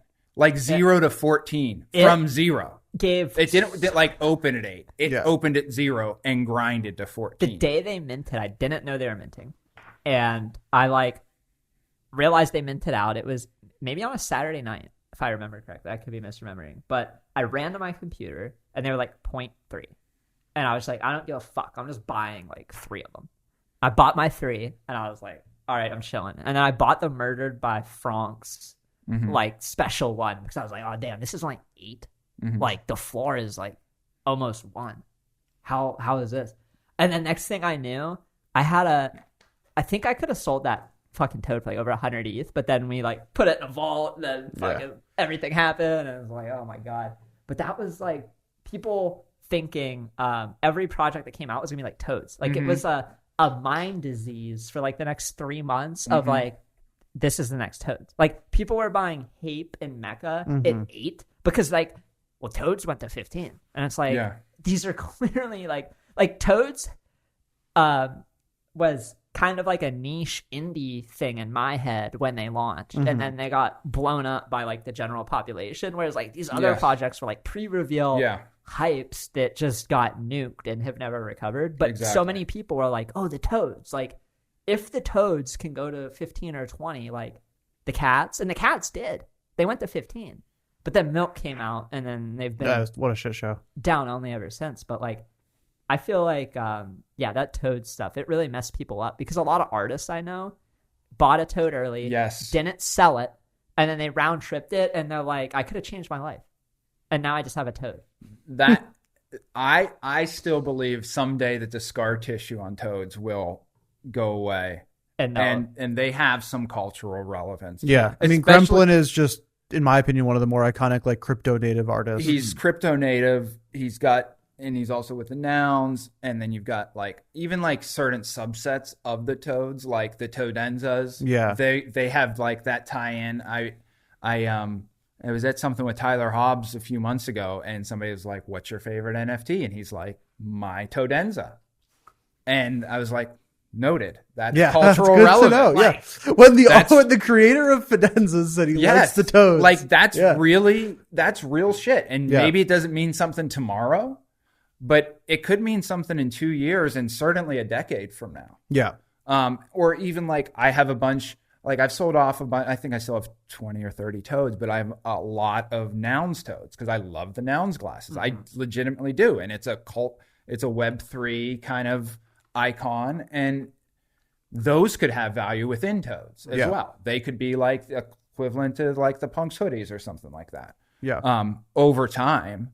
I don't think it happens tomorrow. There's not going to be like, oh, I need 20 toads tomorrow. But, you know, NFTs proliferate over the years to come. You know, 6,900 toads is not a big number for, hey, I want one for 5 ETH as a collector down there. I honestly versus a 1 floor now. forgot when you just said it. Like, I forgot they're not at 10K. That makes a big difference. 69.69. Yeah, that's a 31%. Whatever. I'm still convinced my baby Toda will be bought by Disney one day. Baby Toda. Yeah, it's the Jedi. Yeah, it's a little alien toad with a Jedi hood, and it looks like Baby Yoda. Mm-hmm. And I will meme it as Baby Toda until someone buys it for me for a lot more than I bought it for. I mean, there is like a special vibe with them. That there are people who just like hold them because they love them. I think, and I'm biased, but I think they have the best looking floors of any collection. Well, the way they curated it was impressive. Because you can just be like, that's really cool. But Yeah. it's not rare in any way, so it's a stone floor. Yeah. The way I remember it, and I could definitely be misremembering this, but I'm friends with a few of the Toads founders, and I think they went through 30,000 plus generations, and then they handpicked the. I don't know what the total was, but I'm pretty sure you're correct. They on had that. a team of over, I think it was like over 10 founders. I was gonna say a dozen. Yeah, and they were all like going through. Like I remember Chan Zero from Lucky Trader. Yeah. Like he was one of those people because he was like a dev and he was sharing some of the outputs didn't get chosen and stuff. And it was like, wow, like they didn't just generate 6969 or, take the 101s and put them in, but they literally went through 30,000 plus to narrow down that top 7,000, which is like a ton of work. Oh yeah. I mean, and yeah, like you were saying about the floor, even the ones that are hideous, there's someone's gonna look at that and be like, "That's really fucking funny." I love the ones, I forget the trait, but the eye that is like a single pixel and like the other eye's fucked up, and you just look at it and you're like, only a mother could love you, but I kind of love you too. Yeah. What are there any other, like, you're mostly focused on 101s, like outside of the Toads, like you don't know any punks, are there any other 101 or collectible projects that you're paying attention to or focused on? I mean, not paint. we paint. Wrecked guys. I like, Yeah, I've seen and you that's tweeting just about that because a I'm lot. an OSF fan and I love skulls. And honestly, like, Wrecked has been like the story of my life. Like, I didn't come from a lot, and like I played college basketball, but didn't go well. Like, I got wrecked in college, but then I bounced back into this, and then I went to a family office and I did well for 2 years, and then I kind of got wrecked, and then I went off by myself. So it's like, that's actually a meme that I can relate to. Like, I genuinely, I have, like, that's like, I get knocked down and then I bounce back up. Like, I can really relate to that. So, and I love OSF. And look, the guy took OSF and Mando took degens from 0 to 1 ETH last year.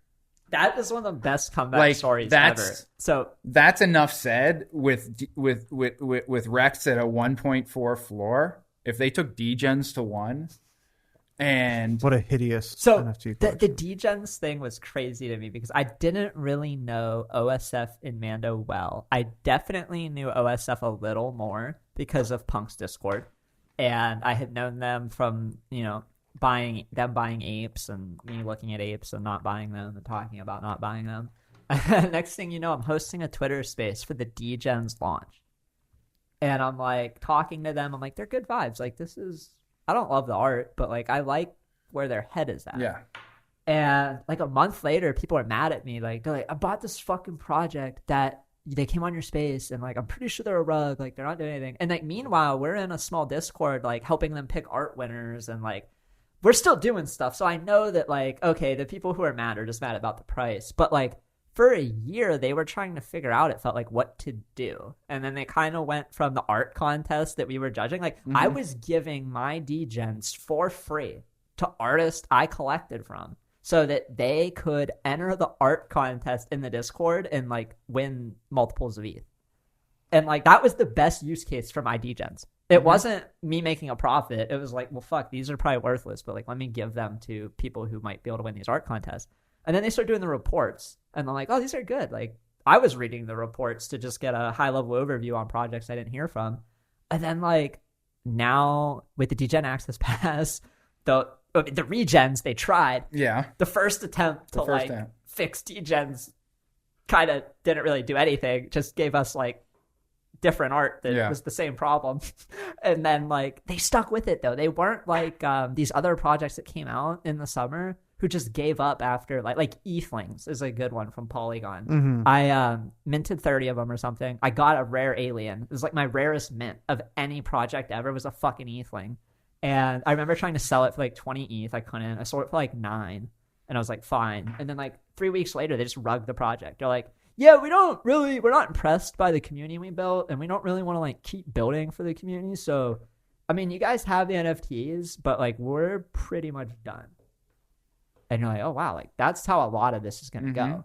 And then you see other projects you bought into do the same thing. And I'll always respect OSF and Mando so much for how much they were able to 180 that, because it looked like at the time, like, oh, fuck, this is another, I minted an ETH worth and it's gone. Mm-hmm. And they delivered value to all those people who stuck around their community. And now that they're still around, they're like all aboard. OSF's a god to these guys. Yes. Like, because a lot of people then bought this stuff, like weren't in at the Degens mint and just picked up the scraps that people dumped, and their cost basis is like 0 for the whole ecosystem. And it's one thing I always try to like think about when we're doing stuff and making tokens and stuff. It's like, how do we reward those people who like earliestly supported us and, you know, maybe things were rocky or didn't go the way they said, but like, how do we reward those early people while also creating opportunities for the new people to come in at the same, you know, entry points and not just have it priced out where if you weren't early, you don't get in.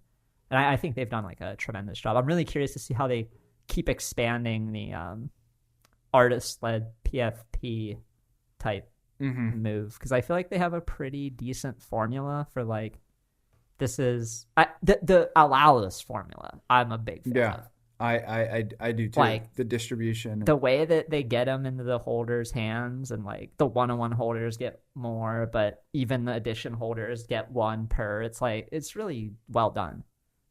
Have you been collecting any of the meme cards? I know we brought it up. I unfortunately, like I had I don't know, half dozen of them, and then I've gotten airdrops from you know, different one-of-one holders that I had. And then when they had like the last kind of intermediate top that they had, I sold mine. Yeah. Because I was like, these just can't keep going up. And then today they're like 85 ETH for so a full now, set. So I don't own any right now. You kind of feel like as a holder, you're in prison. Like, I've gotten all these airdrops. So I want to like, so the amount I've gotten airdrops might be like 16. Mm-hmm. And it's enough that I'm getting on the cusp of allow list 1, or if I'm not on 1, I'm on 2. And it's at the point where I'm like, okay, I need to keep collecting these because now I have opportunities to like just get on the allow list. And it's a really clever mechanism, but like eventually it has to not keep this momentum of just like, we drop something for 0.06529 and it's worth 10x immediately to the people who have the full set. But then the full set holders need to keep it so that they can keep getting the full set. Exactly. While new holders who come in are also cheap. It kind of reminds me of like early NBA Top Shot. So the new holders are incentivized to try and collect the full set, but the scarcity of those cards. So everyone's looking. It reminds me of Art Block's curated sets when like the first 3 seasons were out. And everyone was looking at elevated deconstructions, not through the lens of, wow, we really like the art, but like, but there's only 200. Wow, there's only 200. And the next highest is, I think it was 450 or something like that. Beer Van Geer's thing at 369 or something. 36 hyper hash. Yeah, by Beer. But it was like one of those things like you're only caring about the supply. And I'm like seeing the same thing now, I think with this Nakamoto card, where it's like I don't think they're buying it for the art or the freedom to transact. They're buying it because they know it's the limiting factor for any new collector. It's the bottleneck. And it's a weird thing, like, to speculate on, especially when you're getting the airdrops, because like I'm getting airdrops from artists I love. Got the Drift. I got the Alien Queen. I got a bunch. And it's like, I don't really want to sell those. Yeah. So my one kind of totally no reason for this other than just like a hunch. thesis is that like they could eventually turn into almost more like governance over the like OM world that they're building. And so like I think that would be kind of like the out is maybe the wrong word, but like the unlock that they could have in the future to where they no longer have to have that like virtuous cycle kind of is like, oh, these are also really valuable now because we're using them for all of the other metaverse shit that we're doing. I would simply just say is like they have the upside optionality of 6529. Yeah. Yeah. And like not whatever really, that is. Yeah. Not interested in betting against him. Whatever that is, you get that. Yeah. Yeah. And it's something good to have. I wish I had more of it.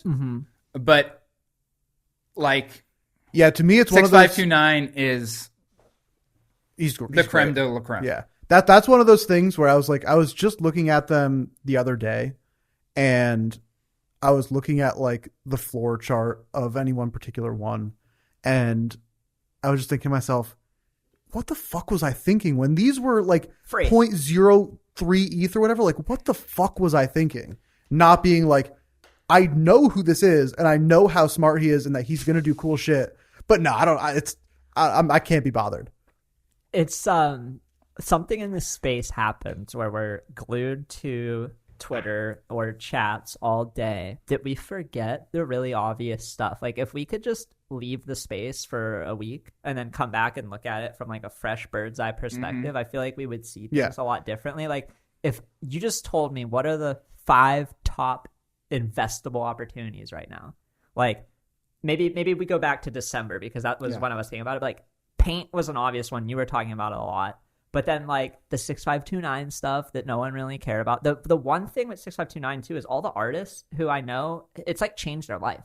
Like I just had we went to a bar with a friend, Matt Scoble, who did the open metaverse card. Okay. And he said he's like gotten a bunch more collectors. His community's increased a ton.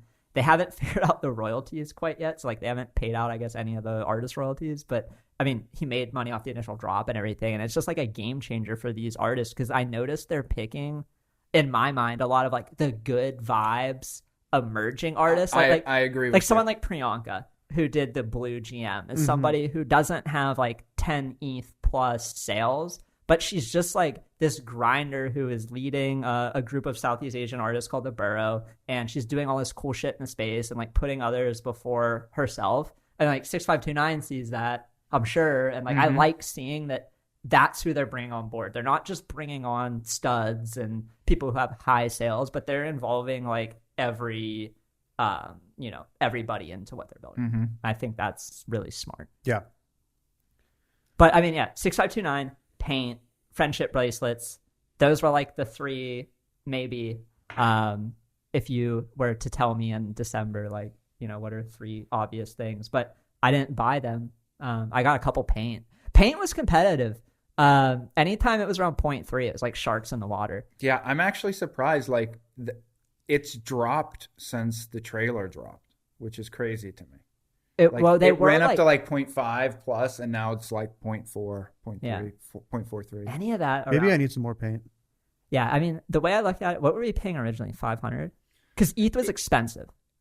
At mint, which was April of 2022, it was on Nifty. It was 500 per drop if you owned a FIWO piece, and double if you didn't, and 1,000 per drop if you did not own a FIWO piece. And that's like the equivalent that it's at right now. And December of this year, it was like $400. Yeah, if not lower. So like it was like, okay, I'm buying these to allow this person to take a tax loss, basically. Yeah, and I'm building my FIWO exposure this way. And it was just like there was good competition around that 0.3 level where like there were never really any listings under 0.3 because somebody was scooping them. But then like 0.3 to 0.35, you had a flexible range. But it's definitely one of those things like you can tell other sharp collectors were paying attention. And it doesn't take more than about 3 sharp collectors to pay attention to one floor to really like change the dynamic. Especially if there's no volume. Yeah. Like, because the floor is usually thin, and then it's like 5 for you to buys. get a position size, like it's already moving the floor like 20%, 25%. Yeah. And it's FIWO. The paint thing, when it dropped, I didn't buy any because I don't know if I didn't have my like FIWO shoe on Nifty, or like I couldn't get the $500 per paint. So I just didn't buy it. And then I just sat there kind of mad. But then over the summer and stuff, when it like got cheaper, You had the opportunity to buy it below mint. for under what the And have, less time cost of carry. Well, yeah, or whatever. and there is less time of activation in the sense that I knew, 6 You're plus months closer had to passed. announcement. Closer. Exactly. So I'm closer to potential energy usage that isn't been tapped into yet. I'm really curious to see kind of where that all goes over the next like year. I feel like we're going to start to really get a peek behind the curtain of a lot of that. That's exciting. The other thing that I found, and I there's no math, I don't think, to back this up, but like the amount of time that I spent with FIWO, whether it was at a Christie's event or just going out to dinner or at the Super Rare Galley, the amount of fans that he has that are 10, 8, 12 years old, like some percentage of his fan base can't even collect his work yet. So like whatever his market is now isn't even opened up to his current fan base because, a 12-year-old doesn't have 2 ETH to buy an edition. So like Someday. that's actually another tailwind for like the growth of his market is like his collector, some percentage, 10, 20% of his collector base is still growing into the ability to collect his. Yeah, like they don't even earn right now. Exactly. So they can't collect. So they have to earn for at least a few years probably before they can even start to collect. So you're probably, if you're thinking they're 8 to 12, they're not going to be activated for at least decade. 15 years. Yeah. Like they're 23 to 28. That's crazy to think about. I'm trying to think of because I feel like our journey was like so close because I was always like paying attention to what you were bidding on, what you were doing. Did you have early Pop Wonders? I did not. I bought a Pop Wonder on secondary market from our friend Zalaxy. Oh boy. Last So that was not a good one then. If you bought it from C. if you're buying anything from Guy Zalaxy, he's either in like a desperate liquidity crisis or it's probably just not a good buy. I love that guy.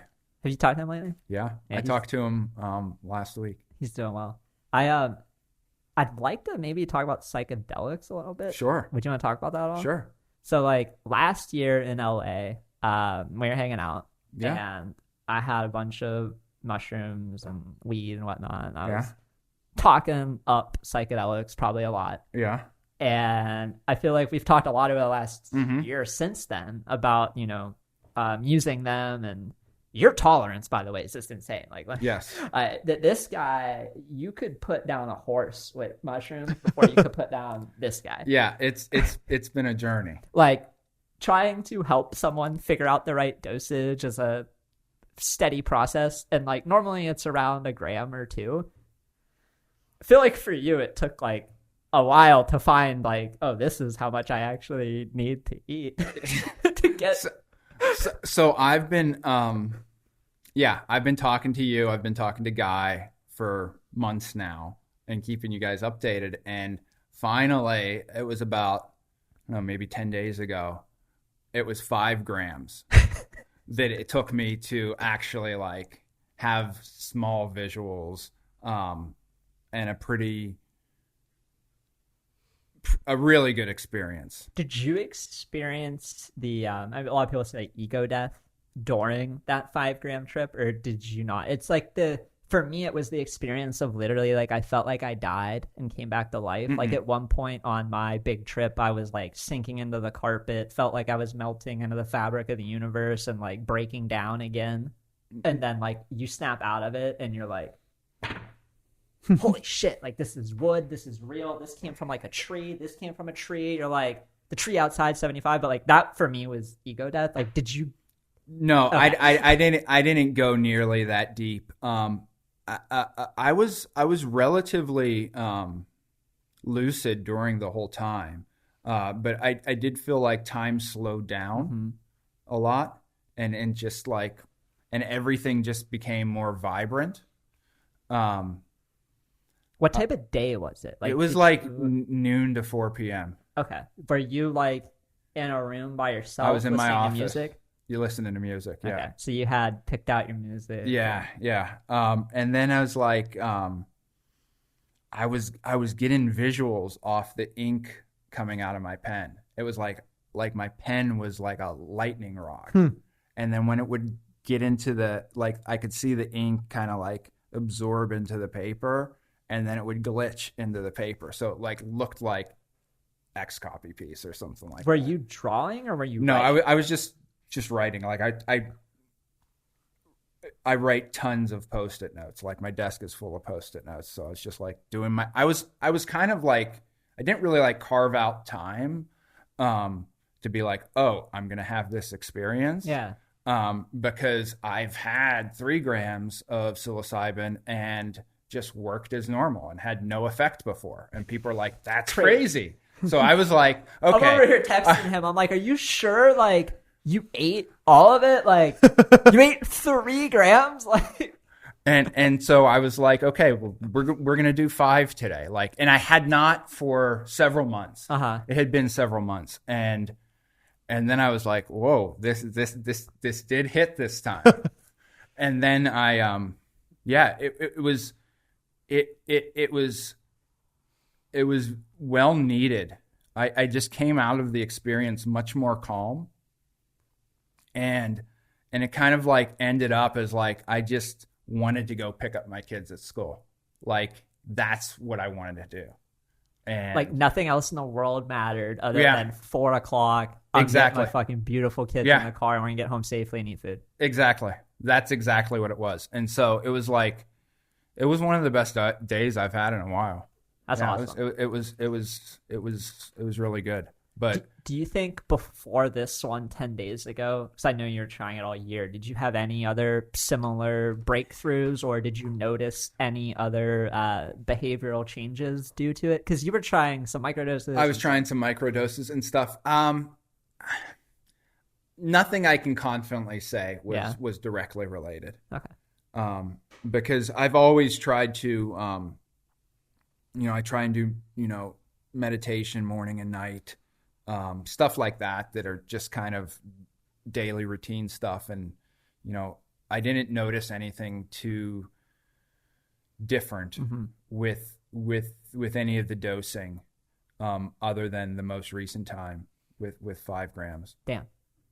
That's impressive.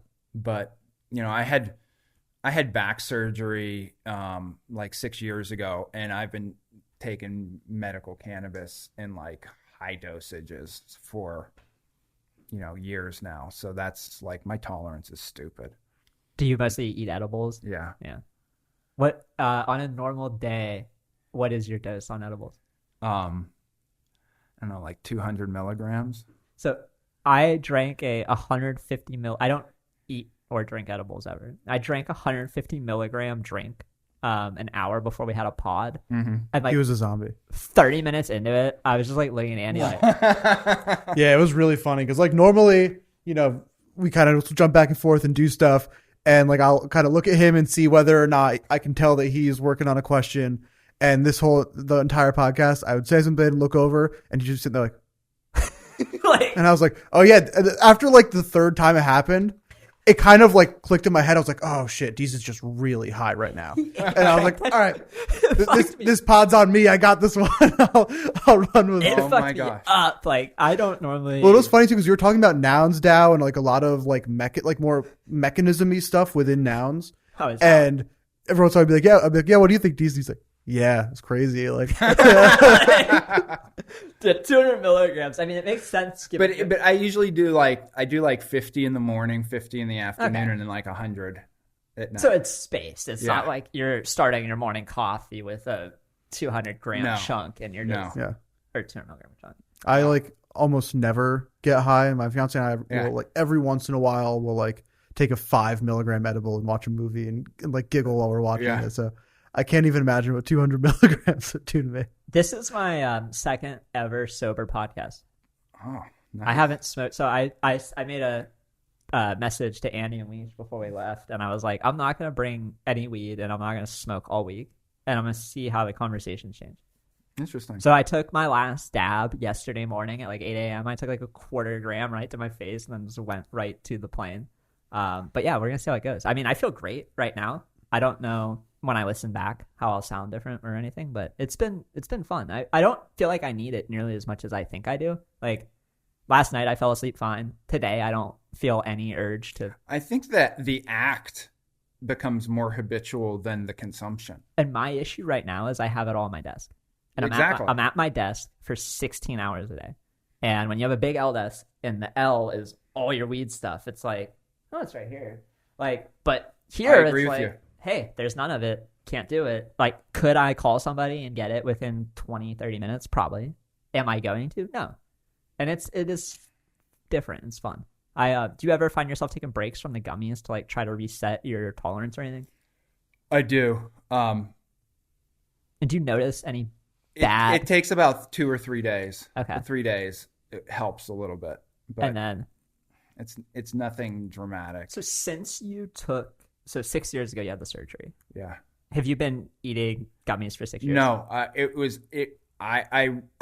the surgery helped tremendously, and then I was just kind of like taking Advil as needed, but then I developed a stomach ulcer from taking that shit, and that's when I got into the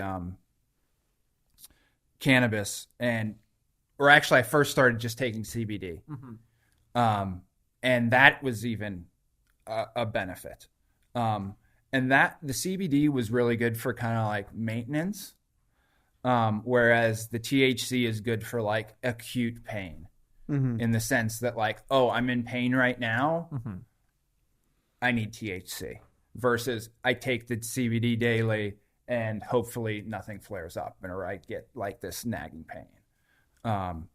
But then I started off taking, I don't know, much smaller dose. Yeah, like 5 or 10. Exactly. And then just progressively. Yeah, you just get to a point. I feel like edibles are hard too because you dose it and you have to wait so long. Like when you smoke, within a few minutes, like, oh, okay, I'm here. When you're on the edibles, it's like, fuck, it's been almost 2 hours. And then some ones hit you differently. Like some will hit me in an hour, some don't hit me for 3 hours, and it's like, or it's been an hour and you're like, oh, maybe I need some more, and then you eat some more and you're like, re-up, and then you get hit with both at the same time. Yeah. Oh my god. I feel like we've all been there. Like everyone has had that experience with either an edible or mushrooms where you take the dose that you should take. An hour in, you realize you're not feeling it, and then you double it up, and then between 5 and 30 minutes after that double up, you're just like, I fucked up. my favorite story about this is we had this one buddy who Weish knows as well, and we took a trip up to Rhode Island, and he doesn't really like get high too often or anything like that, and even like drink that often. And the one night he was like, I'm going to do edibles. And he does an edible. He's not feeling it. He does 2 more. And then we go to dinner and he's just like, he's totally gone. We're just like giving him a hard time. He's eating, like the place we went to dinner was disgusting. It was like this like really shitty bar and he's just like eating all the pizza, eating everything. And we get back to the Airbnb and he falls asleep on the couch, just like watching a movie. And my fiance and I are like, all right, we're going to bed. Like we're not dealing with him. And then like we're laying in bed, it's maybe been like half an hour, and you just feel like this faint noise, and he's going, Allie. That's my fiance's name, Allie. And we're like, what is that? Is someone yelling your name, Allie? And we walk out, and he's just laying on the couch like this, like he's paralyzed. And he goes, guys, I can't move. Oh my God. And so we like got him off the couch and brought him to his bedroom, and he was like, I have to take a shower. I have to get in the bathroom. And he just sat on the shower floor all night, and like. And that's like I will never, after I've had the amount of edibles I feel like I need, I will never re-up because I don't ever want to be the guy who's like paralyzed on the couch. That was me at last NFT NYC. Our friend Guy Z has microdoses on him, and he's like, oh, these are 0.125 grams. And I'm like, okay, we want to do about 5 of these. We take them, and 30 minutes later, he's like, I think those were quarter grams, not 8 grams. And I'm like, oh boy, it's Halloween night. We're at the Bounce Sports Bar. Penn State, Ohio State's on. And I remember you texting me about this. And I'm now on over a gram of mushrooms, and everyone's dressed up for Halloween. And I'm like, is this a real witch? Like, I get outside of the bar, and I'm just laying in the doorway. At some point, I pissed myself just laying there. And then I got my friend who got me back in the Uber, and I did the same bathroom thing where I got back, and instead of laying in bed with my wife, I was like, I need to lay on the bathroom floor and die. Like, I literally said something along the lines of that, but I told it to my wife in a way like die like the time I did at home on the carpet. Not like I'm dying, but like I just need this to wear off, so I'm gonna like die here.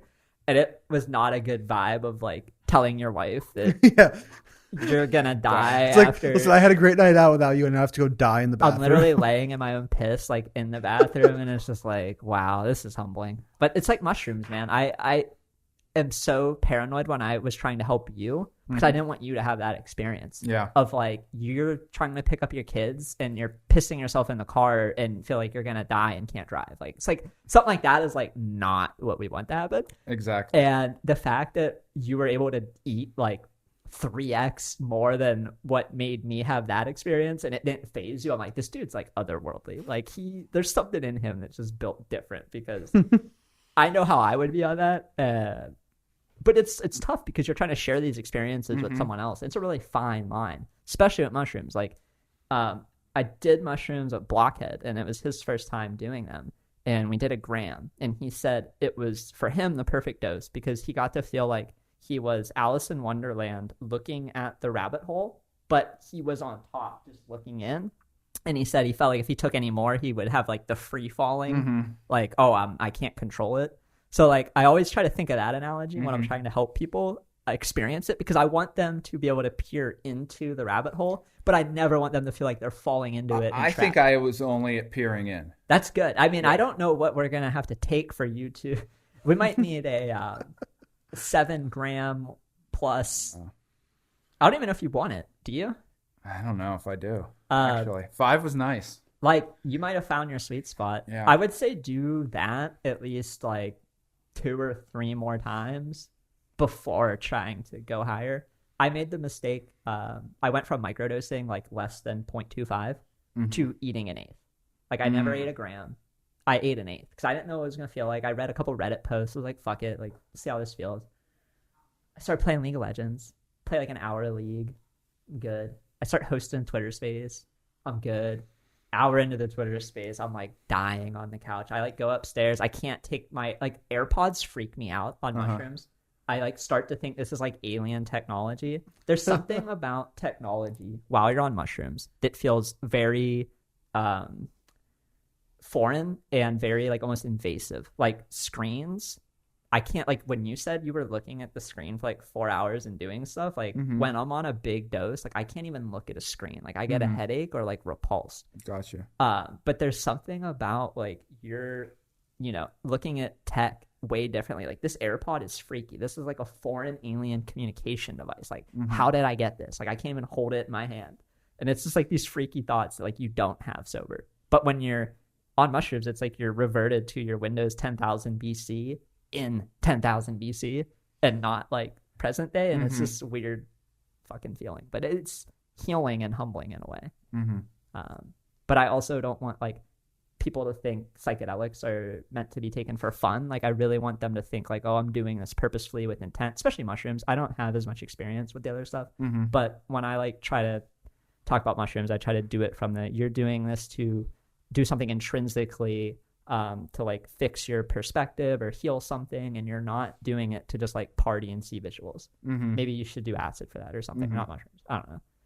Anyway, I'll lay off the psychedelic talk, but I really like it. I think it's like becoming more popular, which is fun. I'm kind of I feel like watching it grow and become more acceptable. We're seeing like Sam Spratt selling the apes and donating so much money to maps is so cool because it's like, holy shit, like this is the entity that is doing all the scientific research that makes this accessible to people who aren't looked at by society as like risk-taking drug addict degenerates, but medicine. And like that's where we need to go with it because it's so fucking powerful how it can rewire your brain, but people don't still make that association. Agreed. Yeah, I mean, like there's great documentaries out there and stuff that Fantastic I watch. Fungi. Yeah, exactly. That one. Paul That one's Stamets. great. Yeah, I watched that one, and I think it's not to be conspiracy theoristy, but like it's the same as like same reason we don't teach personal finance in high school. Big pharma does not want a natural substance That to anyone help can people grow a that mushroom. anybody that can get for free, more or less. Yeah. They just don't want that. They And want it's you not to like spend there's billions like of dollars on chemicals. Yeah, and Yeah. it's not like there's like a Illuminati board of directors who look at the world and come up with this, but it's the way incentives work in all these big companies Exactly. and in capitalism. And it's like they are incentivized to, I mean, at the very least, not spread that information. At the very worst, spread disinformation. But that is what they're incentivized to do as a company. And it's like you have to recognize all the players at the table and what their incentives are behind what actions they make. Because I think some people will go too far into the conspiracy thing and Yes. oh, the fucking Illuminati. It's like, no, it's like, this is the systems we have. We're all people. And this is how we kind of act in these systems. But it is a systemic thing.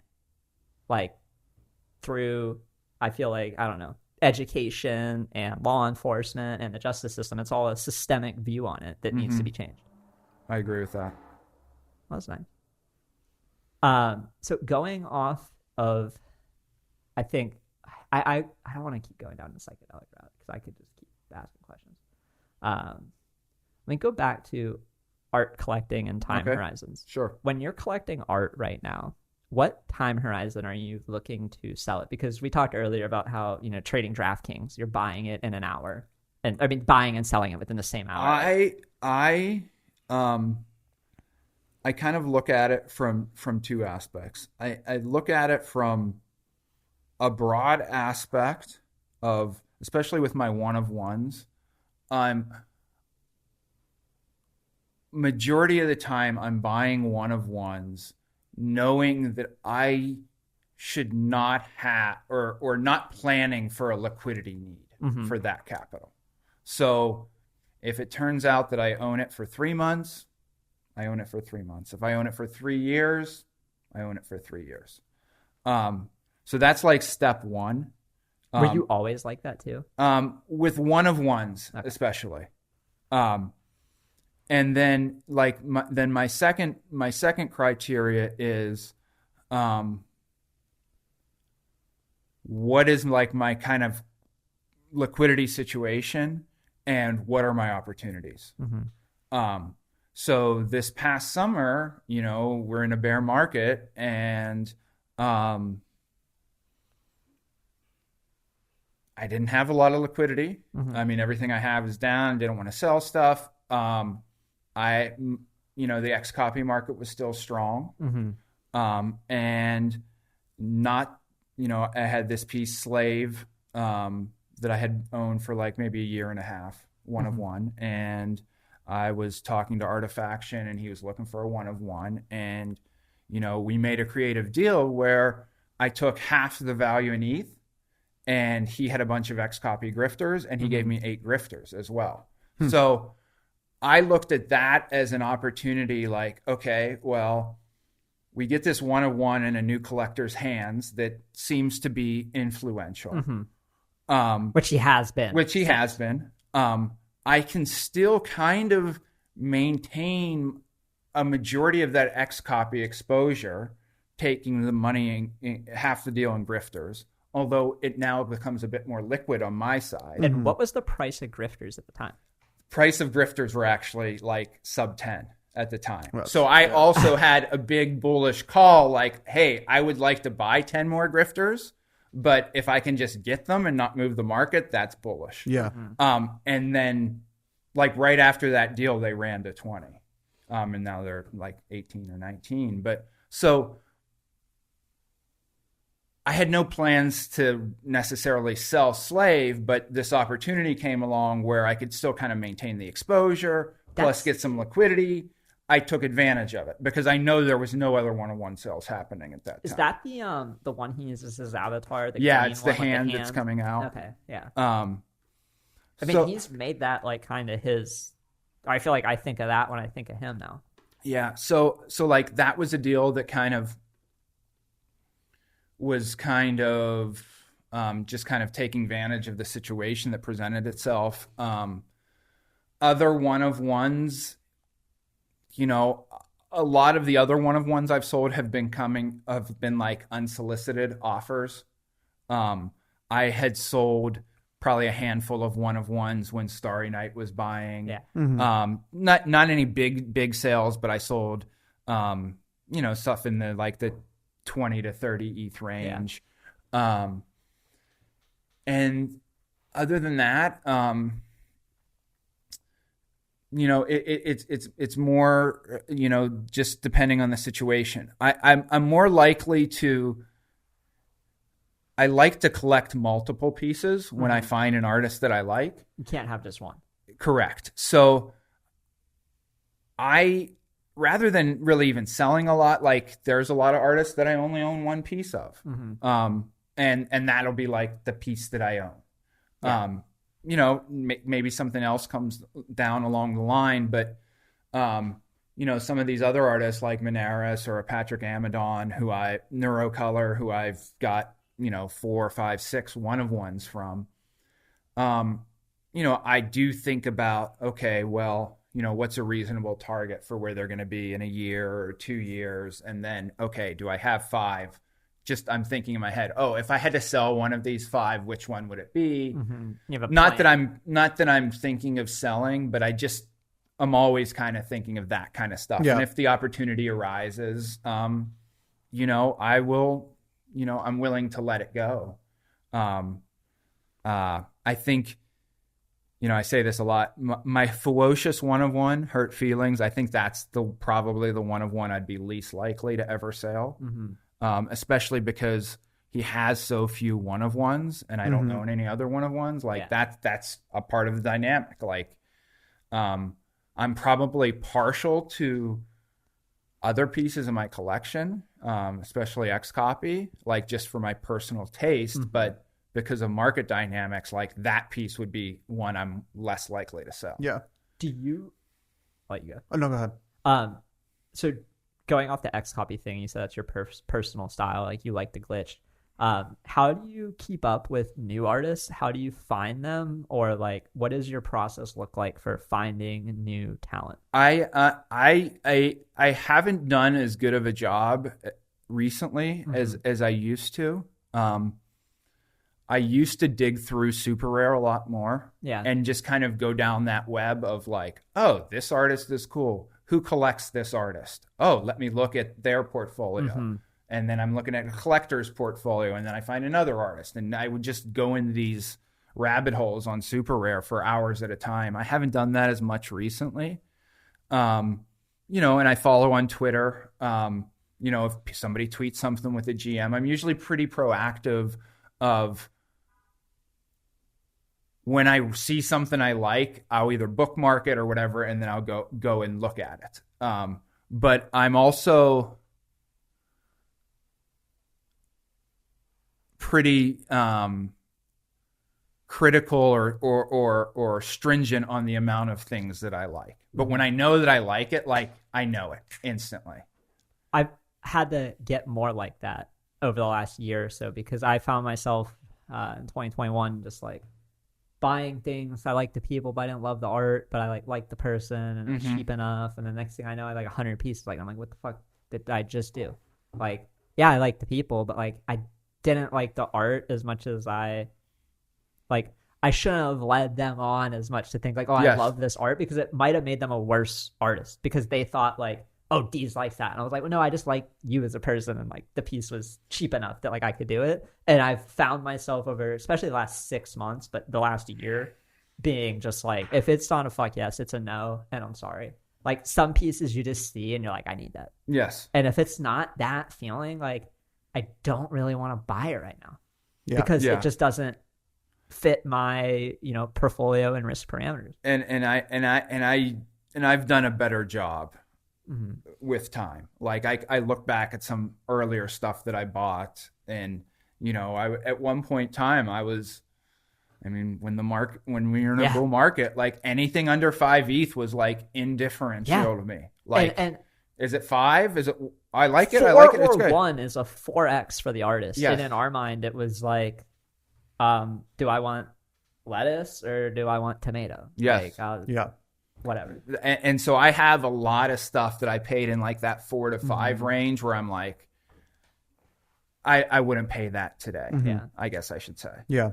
Yeah, I feel like one of the things that's challenging for me, and it sounds like you've compartmentalized this pretty well, is trying to disassociate like the emotional connection from like if someone comes and they make me a really good offer, I'll always listen to a really good offer. And that's something that I've had to get a lot better at over the last couple of years, because it wasn't something that I was really like, basically prior to NFT stuff, I was collecting, but I was collecting like sneakers and I was wearing them. And so it was like, I'm buying this and I'm going to own it forever because there's no resale value because I'm not wearing them. And so that was something that took time for me to kind of get used to. What Top Shot value are you the most? I mean, what Top Shot card did you value internally the most over the market? Like that you should have sold that you didn't, that like... I would say more so just I should have been selling faster. Yeah. It wasn't really a particular like card. You didn't look at Pranksy, who was doing like 10x more transactions than anyone else, and thinking like, fuck, like this guy knows, like we need to get out. I really just saw we have a troubled past, and so I was just like, fuck Pranksy, I'm buying more. But no, I mean, like in retrospect, I think the biggest thing for me with that, and I was like pretty salty about this, was I did not have that fast tracked withdrawal that him and Jimmy and some others I know had. And so they were all selling in size, and I could withdraw like $1,000 a week. Yeah. And so I was like, yeah, sure, I can sell a bunch of this shit for $1 million and get it out in 2 years? I don't know. And so I was like, I'd rather just hold it. In hindsight, I mean, obviously, I just should have just fucking sold it. I sold it, but then I took all the money I had in there because I had the same withdrawal limit, and I bought the top of every fucking thing else. It's like I might have made $100,000 in profit, and then I put that all into moments that went down to like 15K. Yeah, so like, I think it's like the one moment that I definitely overvalue compared to everyone else is I still have like what in my opinion is the rarest moment on the platform, which is the LeBron Kobe tribute #1 cereal, the rarest that you could get of that.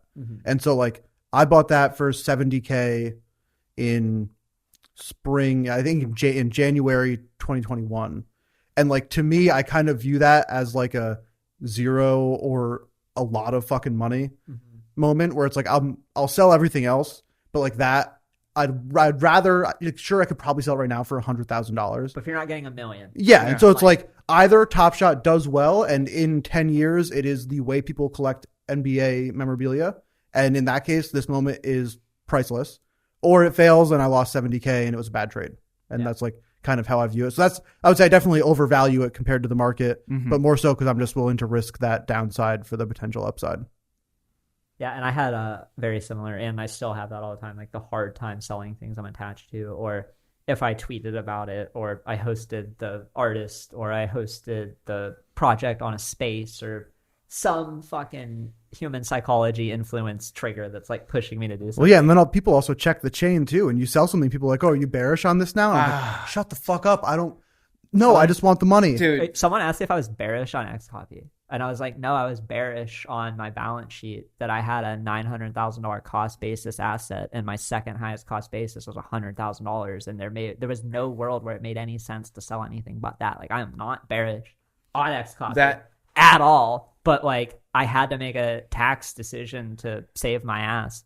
The amount of inbound questions I get on why are you selling? That's why my Twitter profile says buyer, seller, floor nuker, collector, patron. I'm all of it. Oh, why are you selling that paint drop? And I was like, do you understand I own over 500? That is like, I own more than any person in this world. And I've listed one, maybe because it's in a weird account or whatever. Or it's like a single paint and you want more double paint or something like. Why are you selling toads? I have a lot of toads. I have a lot of toads. I still probably own more than you. I own 24 still. Like, yeah. I got that. Deez and I both got that a lot with nouns. Oh my God, dude. When we were selling our nouns, of like some people were kind of mad because I was listing it below floor, and I was like, well, then fucking buy it from me. If you're mad at listing it below floor, People then were buy like, it. why aren't you noun letting these? And I'm like, a few reasons.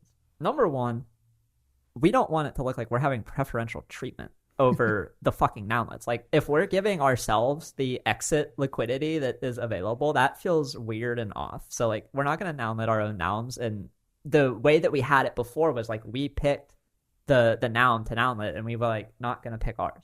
Number two, our time preference was definitely different. Like, we were working on getting nounlets out this month. Like, it's going to come out in 2 days, I think, or 3 days. Yeah. But like, we knew it wasn't going to be done by the end of the year, and we're doing it for taxes. And then like, having to explain these 2 points ad nauseum to people got so tiring. But like, because we're building a product that allows people to collectively own nouns, it's like, well, I have to answer this. Like, I'm not just going to like ignore this question from this community. But it got tiring to constantly be like, yeah, like, I am not giving up on nounlets, or like not giving up on what we're building for nouns. I'm giving up on my personal allocation in US dollars so that I can get some lesser amount of US dollar back and then pay the government less US dollars. Like, Yeah. Well, I even had that with my punk as well, where I listed it for like 3x what fair market value is of my punks. And I got genuine questions from people who I consider to be smart people DMing me being like, oh, are you bearish on punks now? And I was like, do you want to buy my punk for $1 million? Yeah. Because if that means I'm bearish, then yes, I'm very bearish. meanwhile, I'm over here, I'm like, yeah, I don't want your like 400 ETH $1.55 million bid on my punk. I'm good. Oh man. Now I'm like, I would probably take that equivalent in ETH. Nah, that'd only be like 1,000 ETH. Nah. But it's still one of those things where like, man, the ETH versus dollar amount fucking that we have when ETH was 4,000 plus is so... I think we were lying to ourselves with this bullshit that 1 ETH equals 1 ETH, and that NFTs are levered bets on ETH. And if ETH triples in dollars, then your NFT is somehow going to be worth 30x more ETH. Like, that was a lot of hopium. There was a lot of like psyops there, I feel like. I still think it's true a little bit. I do too. But so I think it's more true on a long enough time horizon. So long enough time. I like when ETH goes up 2x in a week, like NFTs aren't going to also go up 2x in a week. But I think like it's essentially an argument of log versus linear wealth, right? Where it's like at a certain point, if I own 1,000 ETH and that 1,000 ETH goes from being worth $1 million to $100 million, my like personal disposable amount of that 1,000 ETH is a lot higher than I'm willing to spend on artwork and random things, because I only need 10 ETH to survive or whatever. And so that's really like my kind of thinking for it, is just like, if everyone who owns ETH becomes absolute giga whale, insanely wealthy people, they're probably more willing to buy NFTs and stuff. And like the money is less relevant, but it's on a much longer time scale than like the 3 weeks that people are trading. It's really hard, I think, to hold both that position in your head and then the day trader US dollar basis position in your head, and then being able to think through both lenses of like, okay, I'm doing this because my taxes versus I'm doing this because I'm trying to stack ETH. Yeah. Because like, if I was just trying to stack ETH, it would have been, there were way better decisions to make than what I did. But a lot of it came down to like, well, this happened between January 1st and December 31st, and this all happened in that same time frame, and now I need to optimize it before the end so that when April rolls around, I pay the government loans. And it's like a fucking weird thing to do, because I just want the video game mindset of I'm stacking a fake virtual currency that isn't tied to the dollar in tax status or anything, and I can just accumulate this currency through trading in game items, and eventually hopefully that currency appreciates versus dollars. Like, that was my mental model when I got into trading punks and stuff. And then when I'm doing my taxes, I'm like, all right, I bought this punk for 15 ETH, and that was $20,000. But then I sold the punk for 14 ETH, but that was $35,000. And so now I need to pay a $15,000 gain on an ETH loss. And like, there's a lot of shit like that happened where you're like, oh, I got to rebalance. And it's like, oh, fuck, like, I'm losing on both sides of the exchange because I'm not, properly playing the game. And it just feels like shit. And that's why we have Allie And to that's look why at our we have- taxes and say, like, Yeah. this is what you got to do to fix this because you made a mess. Well, hopefully we get this year. We have some low marks Yeah. that don't get sold, and then we're sitting on some long-term gains. Yes. I'm looking forward to it. in the next few What are years. your you have any predictions for this year? Like, now is January, what, 17th, 15th? I don't know what the day. It's January. But let's say December of this year. Like, do you think Bitcoin and Ethereum will be higher or lower? Higher than where they're at? Yeah. Do you think interest rates will be lower? Like the 30-year or just like mortgage, auto? Lower than they are right now? Lower than they are right now? No. And do you think housing and equities will be up by the end of the year? Yes. Okay, so we think interest rates will still go up, but then prices will still go up with the I interest think that they will. Interest rates will go up at a decreasing rate and then flatline. Okay. And then as they are accelerating less up, then people are feeling a little more stable and safe to 300. That's what I think. I'm in the process of trying to bid on a house right now. And it really feels like it's art block summer and we're doing a Dutch auction and there's no refund. And like, if I buy a house for, I don't know, 500 ETH, like that same house could sell for 300 ETH in the Dutch auction 3 months from now. Or like, I'm seeing a bunch of houses that I like that are in my price range that I could easily decide to buy. But I'm seeing them sit for 90 days, 120 days. I'm seeing the listings go down 10%, 15%. And I'm just thinking to myself, like, is it going down 10, 15%? It's like Dutch auction. Yeah. It's like trying to time this market. It feels so tough. And like, I know Andy just went through the pain of trying to secure a home location. And it took like a year of even like, you were living in Europe for a month. Like, Yeah. I We got lucky. I mean, I basically watched the entire housing cycle. We like put money down to buy and then watched it balloon up and go back down. And so we're back to even. But yeah, it'd be a hard time to be buying a house. because when we first bought our first home, it was 2021, right after I bought my iconic punk and everything. We bid on like 8 different places. You're bidding 10, 20% over value. Yeah. There was this thing called an appraisal gap. Never heard of what the fucking appraisal gap was. And it is the bonus that you pay the house seller between what the house appraised at and what you wanted to pay for the house. So like if the house appraised for $250 and you can only get a loan for $250 because that's what it appraised at, and you agreed for $300, you would write a $50,000 check to the seller basically to cover the gap between the appraisal that you So you'd be basically paying in cash. Yes. The gap. That was the housing market that we bought our first house at, and we had to come up with like a $15K appraisal gap, and like I drained my Roth. I was like, I'm not selling crypto. I'm just going to sell everything in my Roth. But it feels like an opposite time right now, and I'm trying to think about like how the fuck do I make this next big move in my life, because I don't want to buy a place and then have to like sell it and relocate right after. Like, Well, one thing that will make a big difference is I think eventually rates come down. and we You can refinance. always refinance. Yes. You can always go down. Yeah. And you can either just go down, you can go down and stretch, which like you can do a lot of stuff after a while. I'm leaning toward like I'd rather bid earlier rather than later, but not right now. Like we went and looked at a bunch of places and they're like, oh, so are you interested in a bid? And we're like, I just don't think. Well, it's It's kind of kinda the like same art. thing. If it's not a fuck yes, it's Yeah, a it's a fuck lot no, like right? art, Yeah. right? Like I found I have this really eclectic style of house I want that is not like something that you just go find. It's like I don't really give a fuck about the dining room. I want a massive office. I want like a ton of high ceilings, vaulted ceilings if possible. I want a bunch of bright lights, big windows. I mean, bright natural light, not this. And like, yeah, this stuff's hard to find a private lot, cul-de-sac, or something where your backyard is woods and not people. Like all that shit is tough to fucking find. And now we're in a spot where like I guess we can be patient, but it was it's not fun.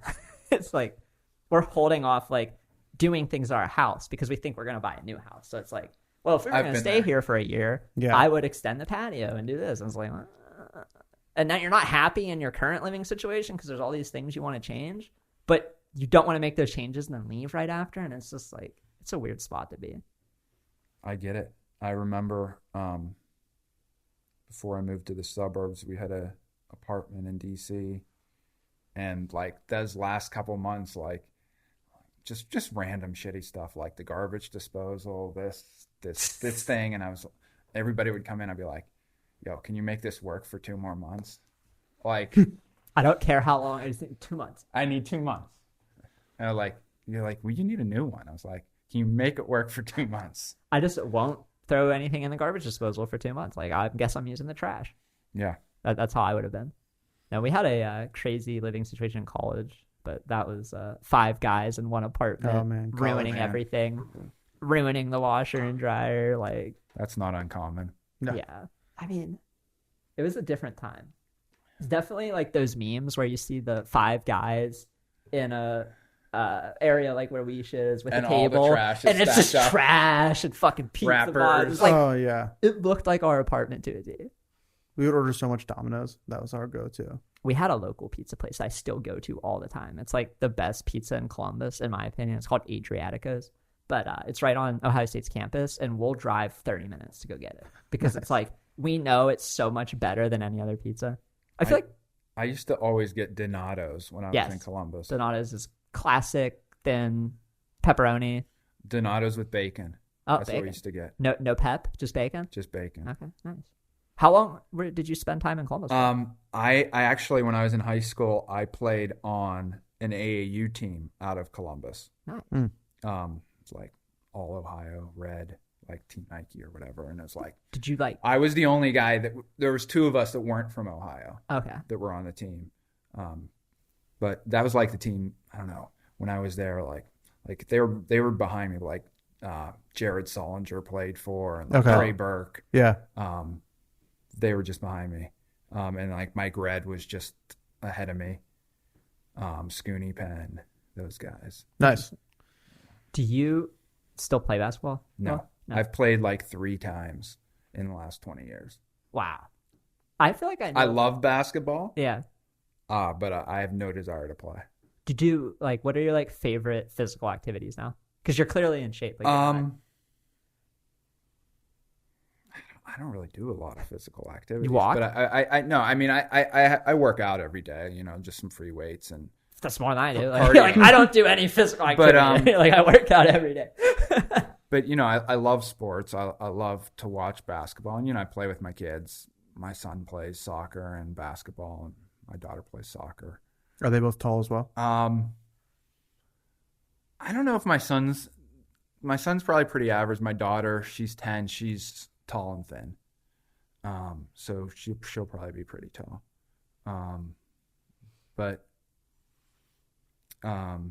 Yeah, as far as activities, like the big thing with me not playing basketball is like I played at such a high level of competition that I did not want to maintain the effort to stay at that level, obviously, once I was done with college.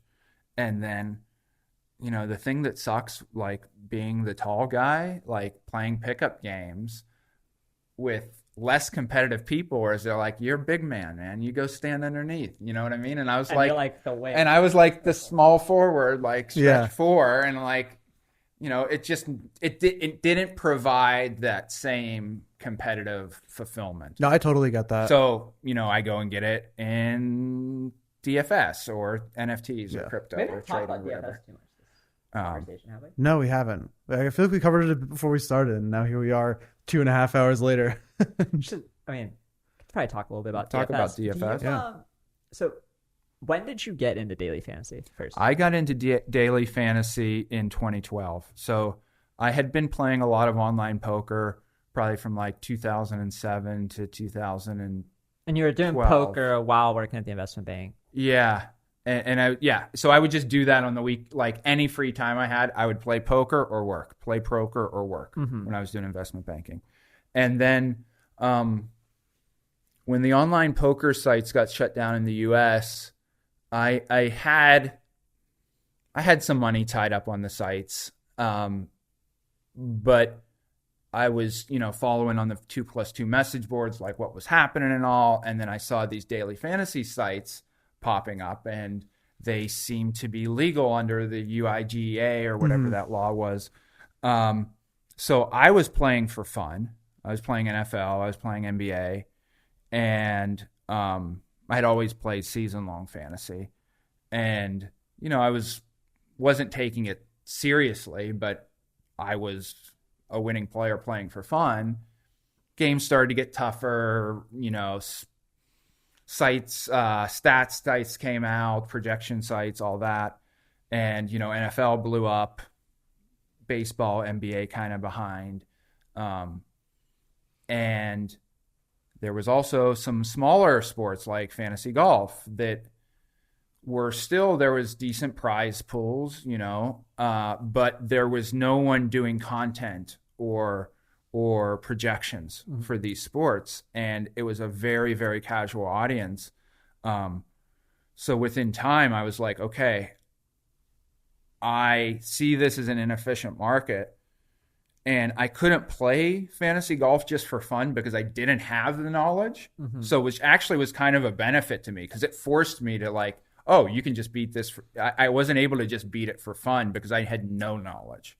So I just dug into the stats and started trying some things. And within a year or so, I was very, very consistently winning. And then probably like, 2014, 2015, I was playing a lot of fantasy sports, primarily fantasy golf. By 2016, 2017, I think I was probably one of the top 5 winningest players in golf, if not top 2. Who's the other golf person in the top 2? There was this other guy. I don't know who he was. He was a big cash game player called The Godfather, D.A. Godfather. And he just played a lot higher stakes than me, like just infinite size. So what was like, let's go back to your first year in golf. What was like your standard slate, in US dollar amount, like how many entries? I was probably playing, I don't know what tournaments were available. I was probably playing $5,000 to $10,000 a week, and like a 4-day tournament, Thursday through Sunday. And then within a year, I was consistently playing 20 to 30,000. You realized you had an edge. Yes, and you're like, and on a weekend, and then at my peak, like during a major, I'd be playing 6 figures. Nice. One of my I don't know, it's not really a bad beat story because almost all golf bets are losers. So it's hugely volatile. But I was at the 2018 Masters, I think it was. It was the year after Sergio Garcia won. Okay. I think this was the year Patrick Reed won. And it was really wild. Like my dad and I had been entering tickets in the lotto to win tickets to the Masters for years. And then in the same year, for the first time, we both won. And oh, wow. So like I won like Monday practice passes and he won Thursday day 1 passes. And we're like, okay, we'll just go down Monday through Thursday. And then we like bought tickets for Tuesday or something. Anyhow. So I'm really into fantasy golf at this time. And like Sergio Garcia is the value play. I think he's like 7,700 or 7,900 on DraftKings. And I have like 90K out of 110K exposure on Sergio. And at the Masters, you have to check in you cannot take your phone through the gate. Like they will escort you out if you do. Try that. I never knew that. So you check your phone in. So you don't know you like give them the phone. Yeah. It's not or you leave it in your car or whatever. Okay. You get a little thing. Yeah. There's no like honor roll where like you're at one of these parties with crypto people and they put like a sticker over it and put it in your pocket. No. There's like no, you literally cannot get in. Like exactly. Wow. Okay. So you actually have to see the manual scoreboards, like to know how you're doing and how your guys are doing, which is crazy. That playing has to DFS. be stressful as fuck. So, I'm trying to see what Sergio's doing. This is the morning of round 1, and we have our chairs set up on the 16th hole, which is like a par 3. It's like over the water. It's famous, like they skip balls across the water in the practice rounds and stuff. But from the 16th hole, you can see them coming in on 15, and it's a par 5. And Sergio's coming in. He's like, I think he's +1 on the day. And he lays up his second, and he's got a wedge into the green. He hits it like pin high, but he has so much spin on it, it spins right off the green into the water. And he like bangs his club in the ground. He drops his ball, rehits. He tries to hit the exact same shot. Goes in the water. Back in the water. And you're watching it. In the water. And I just turned, and I think he had like a 14 on the hole or something. Or a 12 or a 14, whatever. So his tournament's over right there. I just turned to my dad. I said, that was 6 figures of balls in the water. Just for me. Yeah. Not even for Sergio. Yeah. Like I lost more money than yes. And that was probably like the most surreal in life experience that I had wager on that I saw. But it was still a lot of fun, like just going to the Masters and stuff. It's by far the best sporting event that I've ever been to. Is it the only time you've been? I really want to go. In terms of hospitality, like you don't have to be a golf fan. If you're a sports fan, you would appreciate it. My dad and I have gone to some majors. My dad's a really big golfer. Mm-hmm. He shoots like low 80s, high 70s, nice. and takes it pretty seriously. And so I'm excited to I'm going to start getting into golf this year, just something to do with him and all of that. And I always found it fun. But growing up, we went to like Bethpage a few times for like PGA championships. And I grew up, I actually worked at a country club during a summer in college, and they held I don't remember what the name of the tournament is, but it's like the first round of the playoff. Mm-hmm. It's changed. It was the Barclays. It was like the Northern Trust. Yeah, and so it was at the Ridgewood Country Club, which was where I used to work, and that was like a really fun, weird thing to like be working at like a major golf event. But golf for me is a sport that like I don't really follow very much week to week or any tournament, but like I can generally talk to you about it, and it's super, super fun to go watch in person. It's just like a very, very different experience. I was in a par 3 league when I was in high school. Oh, really? I'm fucking horrible at golf. I tried out for the high school team, didn't make it. So I like did a par 3 league, and then like I think I probably averaged like 8 strokes a hole in a par 3 league, and I was just like, yeah, I'm like 3-putting everything. I can only really use my like 3 wood and 2 of the wedges, and I'm pretty fucked at this. And I just like gave up after that year, and I kind of regret it because I think if I would have stuck with it, I would have been a little better. But like I go to Top Golf now. I still have a blast. Just have fun at Top Golf. Like I really like playing the Angry Birds game at Top Golf. Have you guys ever played that? I haven't. No. Oh, I cannot recommend it enough. It sounds ridiculous, but it's like actually a game mode. Yeah. So it's like literally they set up on the TV like an Angry Birds setup, and you can like set your difficulty based on how far you hit the ball. Okay. So it's super fair. Like I'm not amazing at golf, but I can drive the ball 250 relatively straight with some consistency and like hit the back of the net. I can hit the ball straight and decently far. And then like some people I go with can barely hit the ball at all, but if they hit it well, it'll go 80 yards. And so like it can be fair if I set mine on hard and they set theirs on easy. And it's literally like you get 3 hits and you have to knock over the things like you're playing Angry Birds. And like you legitimately have to like turn your angle a little bit. And it kind of gives you some markings on the thing to like be able to tell where you have to hit it. And it was one of those things where I tried it the first time. I was like, all right, this is going to be really stupid. And now it's the only game mode I play at Top Golf. I highly recommend it. So I go with friends, and my friends are all better than me. And they all want to do the mode that is for the accuracy. I forget the name of it, but it's like, hit it in the red one this time. But like for me to have a chance to win, it just needs to be points. Like it can't be like accuracy. It just needs to be like, can I get it in any of the holes on each swing? And if so, like I have a chance. But can't consistently hit the back for. That's why the Angry Birds one is fun, because you just like your first swing, you can just kind of let it go and you'll hit and maybe it'll blow up and you'll get a bunch of stuff. But then like maybe your next hit, you do have to like go slightly to the right in order to hit it. And you can like, is it only try. Based off of like the hole you get it in, or is it based off of like? It has nothing to do with the holes. It's purely just where the trajectory of the ball goes. Okay. And so you hit the ball and then you look up at the screen and like you can, it's like delayed a little bit. And then you look up at the screen and you see your bird like fly and hit the shit on the. What Top Golf did you go to that had this? I've played it in Vegas. Maybe it's only been in Vegas. Okay. But my parents definitely played it in New Jersey because I told them to do it and they said it was super fun. I'm going to pay attention to the next time I go to the Columbus one, but I've never seen any indication of like there being sensors that are picking up the ball when I hit it. Yeah, Like, I think it's just like a tracker in the ball. Oh, duh. Okay, then maybe it is there. Then I just probably haven't went down the line.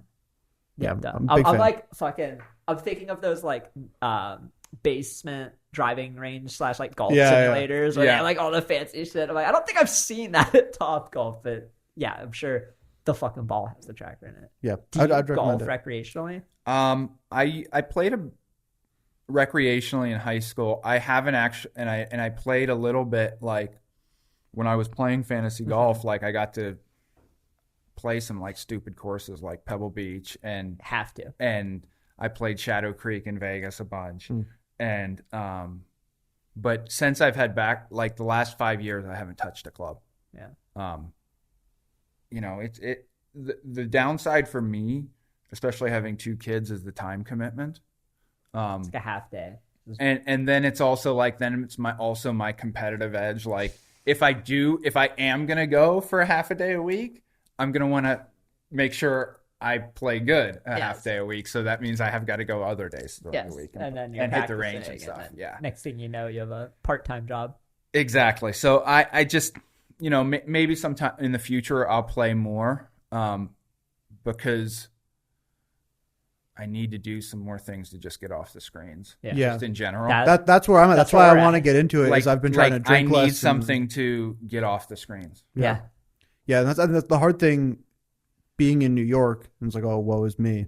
But like, when like the social thing you do in New York is you like go to a bar with your friends and have some beers, and like COVID and that has not been kind to my way. I'm like, all right, this year I got to like get outside more and do more active things that aren't just like sitting in a dark room consuming alcohol with my friends. And so like same reasons of why it could be dangerous. Like I am very competitive. I know that I'll take it seriously if I try doing it, and like I'll probably will get a little bit addicted to it, but it'll be good for me because I'll walk more and be healthier. Also feel good. Like you're picking up a new hobby. It's something that you're probably going to get better at quicker than most things you're doing right now already. And it's like you said, you're getting outside. It's an excuse to do something. Yeah. And you get to do it with your dad. Yeah. Which is like, how many things can you do with your dad other than like drink and watch sports? Yeah. Not very many. So it's great to like have that. I don't know. Yeah. I need to golf more. Talking about it makes me feel like it's like a Lindy walk with strokes in between. It's like what I like to do. Yeah, you walk a ton playing too, which is great. Yeah, I that was one of the things about the par 3 league that I liked because it was a lot less of a walk. Like I was never like I've never been in shape. I've never been athletic. But when I went and tried out for like the high school team, and like you have to walk the whole fucking course, you're like, oh wow, this is like a lot. Like you're carrying your bags and you're walking the whole course. Like there's no carts in high school. Like you can't take a cart. And I was like, damn, like these people are like in way better shape than I thought they were. Like I'm like watching John Daly on ESPN. And I'm like, oh, you can't just like chain smoke and drink and be a pro golfer. Like fuck, like what's he doing? Yeah, it's like imagine what John Daly would have been if he didn't. I mean, that's pretty crazy. Like John Daly was always like, for whatever reason, one of my idols too, because he could just do whatever the fuck he wanted to do in like golf. Yeah, and I was like, all right, like. Maybe if John Daly could do it, I can do that. He won 2 majors. That's insane. And wasn't he like attacked by his wife with like a? I think several different ones. I saw him. They showed him during the Cowboys game this weekend. I think it was. How did he look? Oh, I mean, he looked disheveled. He just had a massive white beard. He didn't look great, but it was hilarious. It was great.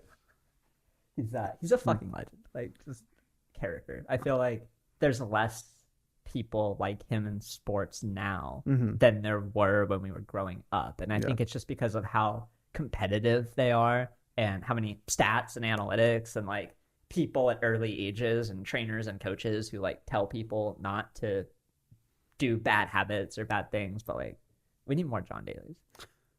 Should we? We're hitting the 3-hour mark here. Oh shit! Congrats! Okay. This is the longest podcast we've ever done. Yeah, so Awesome. normally we have a 2-hour hard stop, but since we're going to dinner later and vibing, like Sounds keep good. going. I'm fine I to had keep fun. talking, but I just wanted to at least flag it. I know Lewis said he was going to go home and feed his cats. Oh, do you need to go? No, I'm worried about memory cards. Oh, All right, so maybe we can start to wrap right, it up yeah. for you. So we have a question Sure. that we ask everybody, All right. and we end every podcast with it. And it might take you a second to think about it, so take as much time as you need. But the question is, if you were to write an autobiography, what would the title of it be? I've actually already thought about this. Yes. Oh, perfect. And this kind of goes back to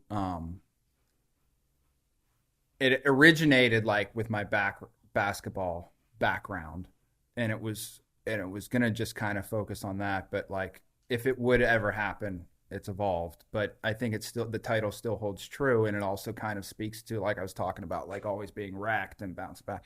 It would be called Shattered Glass. I love that. That's good. Did you think about that because you listened to the pod before? No, Or did you I think about it- thought of that like 20 or 30 years ago. That's awesome. Yeah, when and I you was in just college. had a insight, and you're like, I'm hanging on to this. Yeah. This is it. Did you ever actually shatter the glass, or No, No. not nowhere close. Did you ever witness someone else shatter the glass while you were on the court? I have never seen glass shattered. I have seen like the rim bent or like the backstop like come undone or like Not needed level. Yeah. adjusted. Yeah, I remember seeing that. I think I was at like a Nets game or something, and they were warming up, and all of a sudden there was someone out there like fucking around with yeah, the thing. I've seen that happen. Yeah, that would be scary to see some glass break. Yeah. Like, especially if you dunked it. Like, holy shit. I feel like the technology's gotten better. It's pretty hard. You'd have No, to. I haven't. Never. Because I mean, I haven't seen it in the NBA in forever, but obviously they probably have like the best technology you can get for the All right, glass like back. breaking the glass in NBA Jam. Oh yeah. You felt like such a badass. You fucking like, I don't even know, Karl Malone. Breaking the fucking Larry glass. Johnson. Oh yeah. But yeah, dude, thank you so much for coming and hanging Thanks out for with us. having me. This has been great. Love it. Yeah. This was a lot of fun. Do you have anybody or things you want to plug or shout out at the end or Nope. send it? Just thanks for having me. Yeah, thank Yeah. you, man. It's been a blast. Sweet. Awesome. All right. Boom.